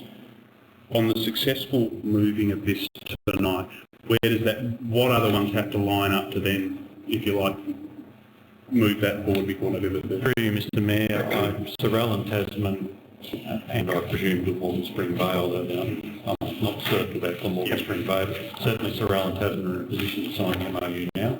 Yep. I believe Hobart and Kingborough are in a position to sign the MOU now. Yep. But I'm uncertain at this point about Glamorgan. Sure. Okay, thank you for that. And I think it really is important to note that the fact that when we talk about the binding component is to do with, if you like, the 50% co-fund. And quite frankly, if we get through that and it's not where we think it should be as far as robust and rigour with the proposals that come forward, I'm not uncomfortable with council fully funding such a proposal. I'm just not. It's nice not to. It's nice to get funding for things that you want to do anyway, but there's no point getting 50% of funding for something you don't have confidence in the first place. If we don't have complete and utter confidence in what's before us, then you adopt that health principle. I don't think it's 3 minutes. You adopt that health principle, that conservative adage, the Hippocratic Oath of first do no harm. You just can't. If it's the choice between doing nothing and taking on fake dodgy figures, then you stick with status quo. But I think Council's been fairly mature with this and fairly recent, and quite refreshing in how we've dealt with this than the previous Sorrel and Bruglio, where we came before us the idea of a whopping 2.8% synergy, unverified, excluding merger costs, which is what we're going to go out to the public to consult with and give them no other choice. This is a more mature thing, and whether we act on the findings or stay the same, we will have learnt from this, and if it is not proceed with a merger, then we've got some robust data to look at. I would consider the contract city option rather than the shared service option, but for any of those options, we do need to have figures that we can rely on to make such a big decision. So I will proceed and vote for this in good faith, and if what comes before us as far as proposals isn't up to speed, I will be comfortable to not move forward with them. Thank you. Any further speakers? If not, right reply, Alderman Hume. Mr Acting Mayor, I do agree with Alderman Walker that given the gravity of the decision we could be making, it may be worth, it would be worth council funding the extra 50% if that ever came to it. However, I don't think it will hurt to go through the process of approaching the consultants the state government has put forward, at least see what they suggest, what they have to offer. But having said that, what we also need to consider is if we do get to a situation where we look at those proposals and say, no, we don't like what the consultants have offered, we don't believe they have the appropriate expertise or the appropriate process to do this, you have to consider that we do have significant leverage in the fact that the Minister needs to get a result out of this process. He wants to get a result out of this process. And you know, it's possible that Clarence may be in the position to deliver that to him. That's something that we have very significant leverage for, because I don't think he wants to go down the path of having the fight about forced amalgamations. He may be prepared to do that at some distant point in the future if that needs to be done, if there's not out of this process. But I think he would much prefer to have a voluntary process, and he would prefer to get a result out of that voluntary process. And in doing so, there has to be a bit of give and take. And that's something that I think we can use as leverage to say, well, will you consider co-funding a feasibility study done by a consultant of our choosing, because you know we're not happy with. It's not out of the question that we may be able to be in a position to get that leverage out of the state. But we'll cross that bridge when we come to it. For the time being, I don't think it hurts to take the time to at least go through the process of asking before it be presented. All those in favour? Those against? Declare that motion carried. I think it's unanimous. Item 11.73, community support grants. Alderman Pearce, seconded by Alderman Chung. Alderman Pearce. I've read these, they'll make good sense. I agree with all. Thank you, Alderman Chung. Good selection. Thank you. Any further speakers? Alderman James. Look, I've gone through these and one stands out, and of course there may be a reaction around the table when I talk to this one, and it's in relation to the Uniting Age well getting a mutton, ice cream and sundaes. I was reading through the others, and of course no problems with that. And the words that come out of the officer's report in the preamble, and it's all covered on 279, but one of the key strategies or policy implications is on 278, when it says, and I quote, the community support grants aim to support groups for amounts of up to 15 for one-off activities or projects that benefit the Clarence community, unquote, that benefit the Clarence community. Now, if this cart or trolley was to have the council logo on it and was able to be, we're talking about 1,500, and some of you may think, well, look, it's trivial, it's not really important. Well, from my perspective, it is, okay? So it is important.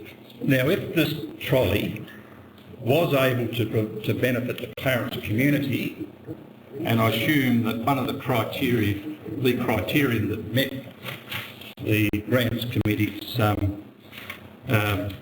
consideration was that those persons, residents, live in Clarence and have an illness, we know that, and that they will involve some friends and so on to come and visit them, and therefore they can participate in an ice cream or a sundae. I just think, and it's difficult if this goes public, of course. That I'm seen to be jumping up and down. Okay, it's on the. It doesn't matter. Look, I've been here 25 years. It doesn't matter now what people think. But at the end of the day, you know, to benefit the Clarence community, if this cart trolley has a logo on it, it's out down at Clifton Beach or down at Belrive Beach being utilised for the community, well and good. Look, I just think it's a really, really difficult one for me to support when I think that all the other applications have been addressed and been supported, with the exception of the men's shed, of course, which is on the other page. No, I've got no problem with that. But it's confined area, it's within the centre. I suppose the plus on this is that it's been under the auspices of the men's shed as far as the building and or construction of this thing. But look, really, are we starting to deviate from the norm? I'd like to support Alderman James. I'd actually think that he's hit something here, and I do think I'd like to follow up in the use of the trolley actually going to the park so that the dementia patients can interact with children and take the ice cream trolley with them to share. I think it would be wonderful to see that type of interaction, and that this idea could actually turn into a nice little community project. Further speakers? Look, I do rise to support the equipment, and I do want to speak glowingly of the initiative at Lillian Mark. My time will come, and I hope the facility I go to has a Mr. Whippy equivalent that I can go to on a soft serve. Yeah. Community is diverse. It don't fit onto one spectrum or the other. And if it pleases antagonists, if it pleases Alderman of concern, I'm sure Council would be only too willing to provide a 1930s Clarence crest that might find a small little spot somewhere. But really, what I want to see when I'm signing off on this sort of funding is a spectrum of projects. Nothing would displease me more than seeing all of one sort of lot of a similar proposal. And it's nice to see something a little bit linear. And facilities such as this are growing as far as their numbers, as far as the residents, and as far as the people wanting to visit. And creating an environment that family members and young children want to come increases the visitation and benefits everybody around us here. I think there was some really groundbreaking stuff done in Clarence a couple of decades ago around ADARDS and dementia. Not quite necessarily that level of forward thinking everywhere at the moment, but I like the Lillian Martin project. I support all the others as well. So let's just vote in favour of it. Thank you. Any further speakers? If not, Alderman Turley. Sorry, Acting Mayor. I just wanted to say that I approve the grant. I think that the one that was particularly mentioned has a really feel-good feeling about it, and as far as receiving recognition constantly that it was a council-donated wagon, I don't think that's the whole spirit of community grants. I think it's about being a quiet giver, making sure that the people of Clarence who are going to benefit from that grant actually receive real benefit. And this has a different type of purpose, but it doesn't make it invalid at all. Mr. Acting Mayor, I think there's an important point that Alderman Walker hit on his contribution when he was talking about how the ice cream van would actually, or the ice cream trolley would actually also be attracting families to visit, and it actually becomes a sort of a social inclusion hub in that sense. So, you know, and that's very important for people who are living with dementia. So I think it needs to be on what it is at face value. There's more to this project than you know, just a nice.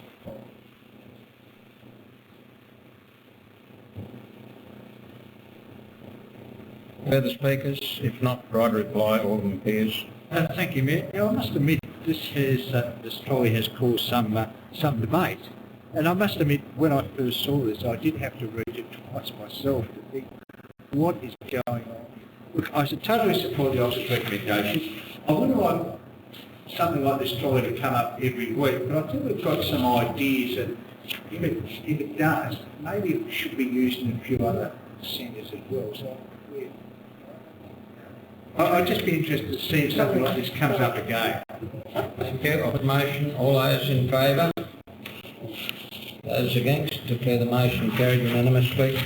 And item 11.74, review of the code for tenders and contracts and procurement procedures. Thank you, Alderman Walker. Yeah, Seconded. I'm all for it. And as we sort of talked through other things that were mentioned around thresholds, I think the 250,000 threshold is appropriate. At 100, there's often not a lot of the options and the process around it can really slow things up, can mean that items that aren't necessarily wanted or best fit have to be selected. This, I think, makes council, what's the buzzword at the moment, more agile in how we go about things. And also just with that, it doesn't mean that the new threshold kicks in at 250. It's when we have to have it kick in. So we'll still be able to go to market for tender on amounts much lower than that too. So as part of the whole process, I think that's a good thing, and the review's appropriate. Yes, thank you, Mr. Mayor. As I said, mentioned earlier, we went through this at the audit committee. We wouldn't normally be reconsidering this yet. It's only 2 years since we did it last time. I think. But the legislation's changed lifting that threshold. So the decision was made to review the policies while we were at it. I think it's a lot neater, it's a lot tidier, and as Alderman Walker has said, just because the level is now 250,000 doesn't mean that we have to only go for items above 250. We can choose to do it for lower amounts if we decide.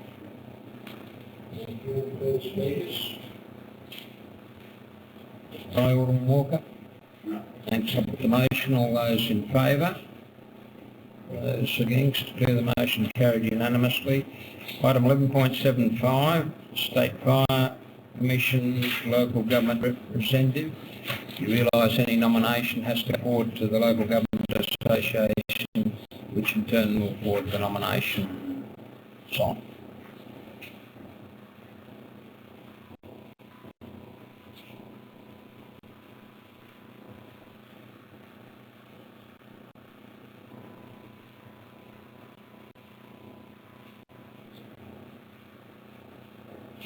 I If there's any further nominations? Just check with you still. No other nominations. The community motion for this, don't we? Well, we've got to move it to a second. We'll took the motion. All those in favour? Those against? Declare the motion carried with Phil and James abstaining for obvious reasons. You'll say exactly. Thank you. Hobart Airport preliminary draft master plan. I'd like to move that, thank you, Mayor, and wait for a second.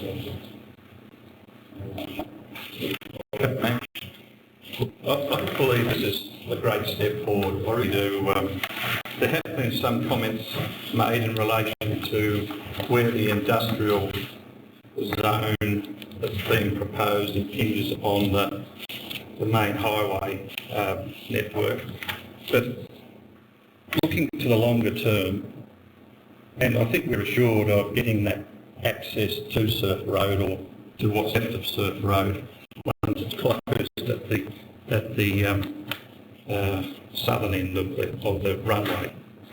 So it's going to open up all sorts of possibilities for this super sports ground at 7 Mile Beach, and I know Alderman Doust has been very keen on this over the years.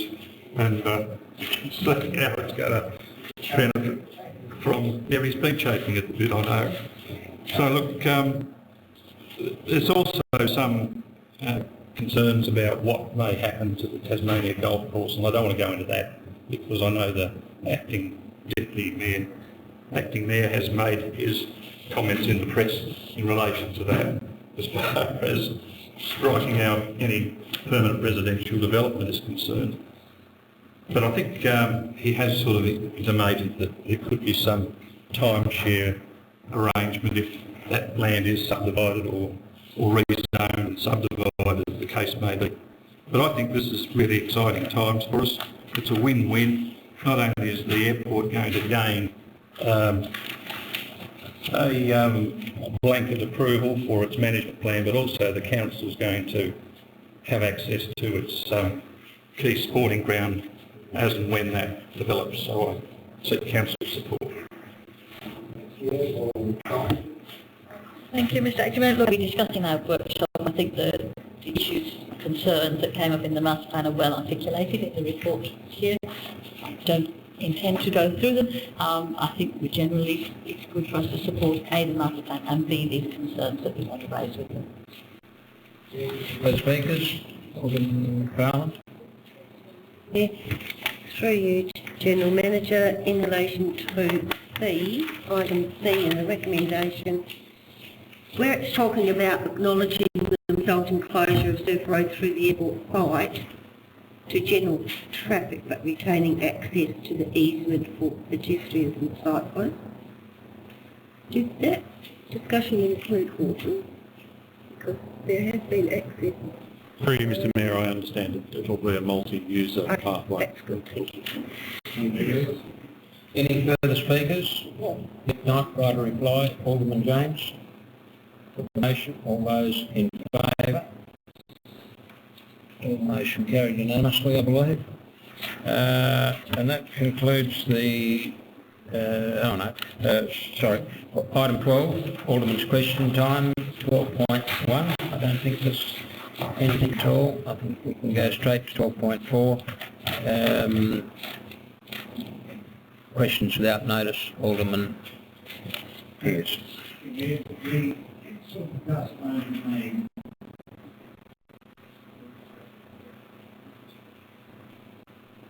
Speed trailer? Yes.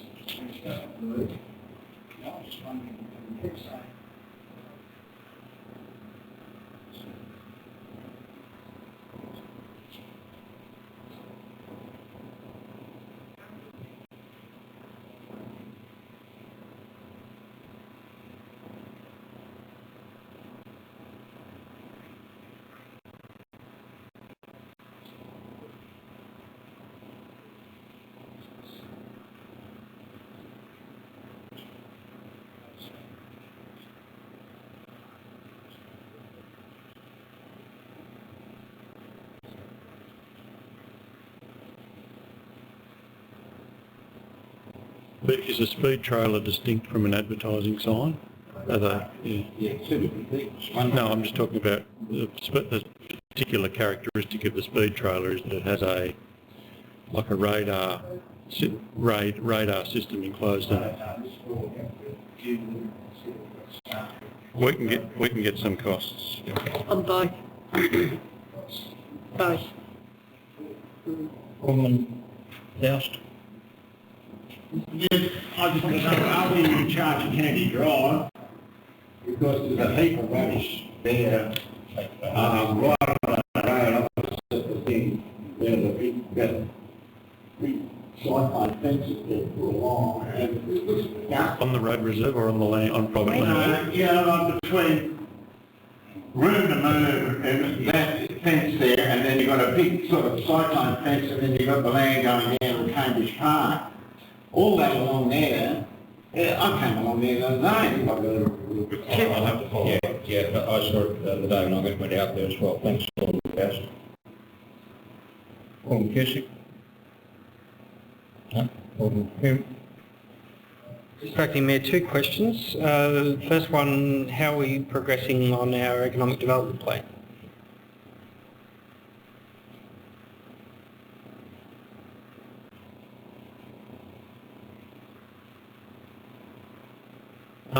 Can I take that one on notice? I don't know the answer to that as we sit here now. I'll take it on notice and provide an answer to you.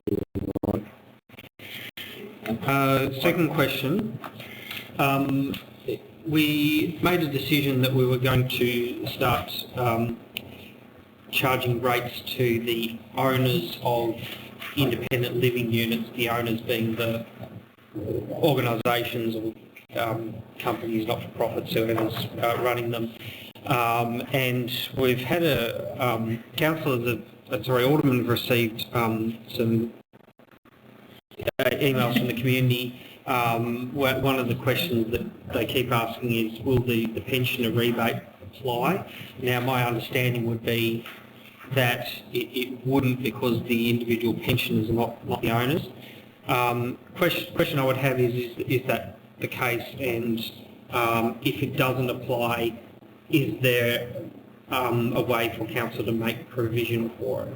Answer the first part of the question regarding the pensioner rebate is, again, I'll have to take that one on notice. The second part, is there a way for council to address it? Yes, council could address it in the policy sense if they wish to, but I am aware that there is somewhat of an orchestrated letter writing campaign occurring in this space at the moment. I know that Mr. Barter and/or the acting mayor, I'm not sure who the signature letters, I think they've gone out under both names at various points. I think it addresses most of the questions you've asked. It has the response we've sent to people. I'll make sure that's copied to all of them as well. Yeah. I think the letters I sent was copied to all of them. I believe it was. I think it is. Thank you. Alderman Charles. Just in relation to copying, I noticed that we haven't had March's report yet, as well as June's. I could expect June's, but is there any particular reason we haven't had March yet? It all came through. Well, in the agenda today, it said that March and June were still outstanding. Thank you. I've got a meeting with the topic manager tomorrow at 11 o'clock, so yeah, we'll ask the question. Make sure. Alderman McFarland.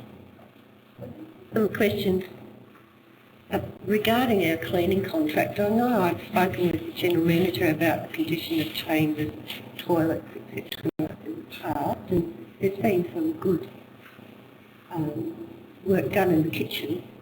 So I just wonder, for instance, as a professional cleaner in my lifetime, does the cleaning contract have a request for annual cleaning of the carpets and things like the toilet walls and floors with steam cleaners, which left a lot of dirt and grime, and also the fact that we have some pretty nice furniture in the chamber, and I've never seen in 10 years that this nice bit of wood here ever had a really good polish.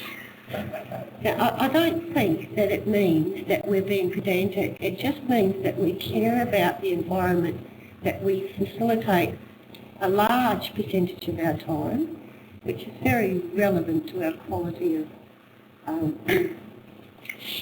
usage.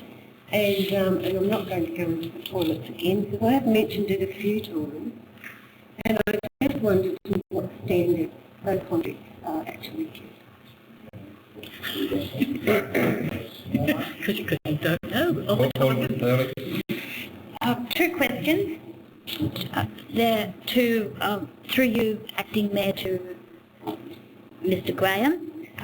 Two significant potholes have been in Percy Street, Belrive, for quite a while now.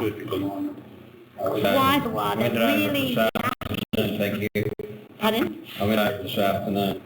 Well, I go over it quite a lot, but they're not just this afternoon, but they're... No, I missed them, but they are really decent potholes. I don't know what's happening with them. Thank you. They are in a busy area. Yeah, shocking. But can I just say, though, that particular road, Percy Street, has not long, in the terms of road maintenance, had a reveal, and I'm not sure why two potholes have appeared, so could we look at that as well? Thank you. Water, isn't it? And one positive comment, the new highway is now flowing beautifully between the shoreline and top of the hill and further the road right down to Diothema Street. Yes, yeah. And fantastic job, absolutely fantastic job. And I don't know whether council actually lets state government know that they're very happy with that. I've told them that. Pardon? I've already told them that they've done a good job. Do we do that in a letter or? No. We don't need Clear it? Mayor Award. Yeah. They have done a good job. They've done an excellent job. Yeah, look, firstly, just going on from what Alderman Chong asked you in relation to coffee, it has been 3 weeks. I think several of us expressed our displeasure around where we're at with the contract and potential ownership issues.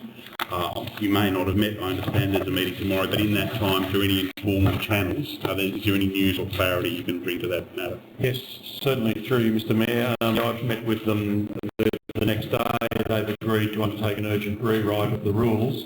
In particular, the proposal I floated to them was that they should be looking at rewriting the rules around how they were in the first instance, and that was that the rules didn't provide a limitation on the amount of equity that a council could exercise, but did provide a control over the amount of voting in respect of, I mean, for instance, the initial rules, or the rules as they are initially written, provided for Clarence to own 60%, but given that it was a joint authority, it would have been inappropriate for us just to exercise 60% of the vote. We were limited under the rules to 50% of the vote, which meant to pass anything, we had to have at least one other person with us. So they're going to, using that similar methodology, provide an urgent rewrite of the rules. And I know I've got a meeting with them in the next couple of days, sometime this week anyway, in relation to an early draft they're coming back with regard to. One point on this. There are two. There's the authority that owns the site, and then there's the operational wing. There's two entities operating here. There's the 3 owners with the owning the site in the same ratio that it always was, and then there's the business operation which Kingborough is in. They're not in the ownership of the site. So I don't know whether you're clear that there's 2 distinct, quite clearly distinct operations.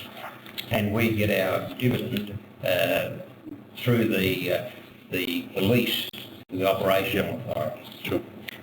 Thank you. The second question's around, I guess, the constitutional structure of tracks and trails, with the representatives on that. On many of the tracks and trails, quite a few of them, they're utilised by people that walk their dogs.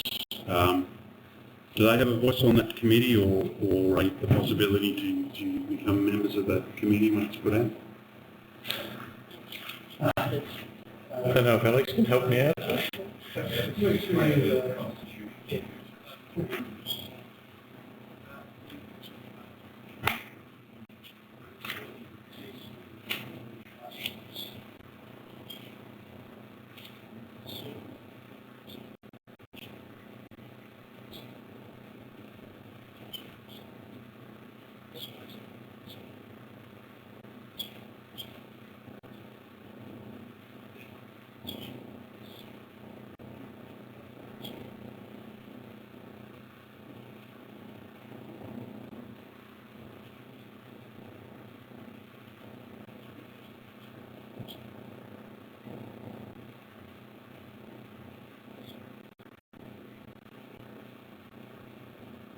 Well, I think even if it's only for 10 minutes or something, a brief bit, I think it might be better to do that rather than just on the fly on the call.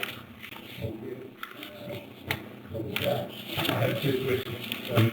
Firstly, I'm really impressed with the way the footpath program is being undertaken around Warrane, Shooton Street, down there, and Mass. It's tremendous. Would you, or have you provided an update on the next schedule of footpaths through you, Mr. Acting Mayor, to Mr. Graham?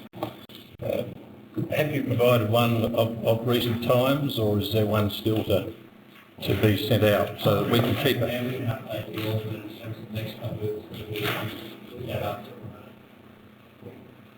Second question is, and probably Mr. Graham could answer this, Has the state government now put a stay or has finished its promotion of head works charges as far as charging them?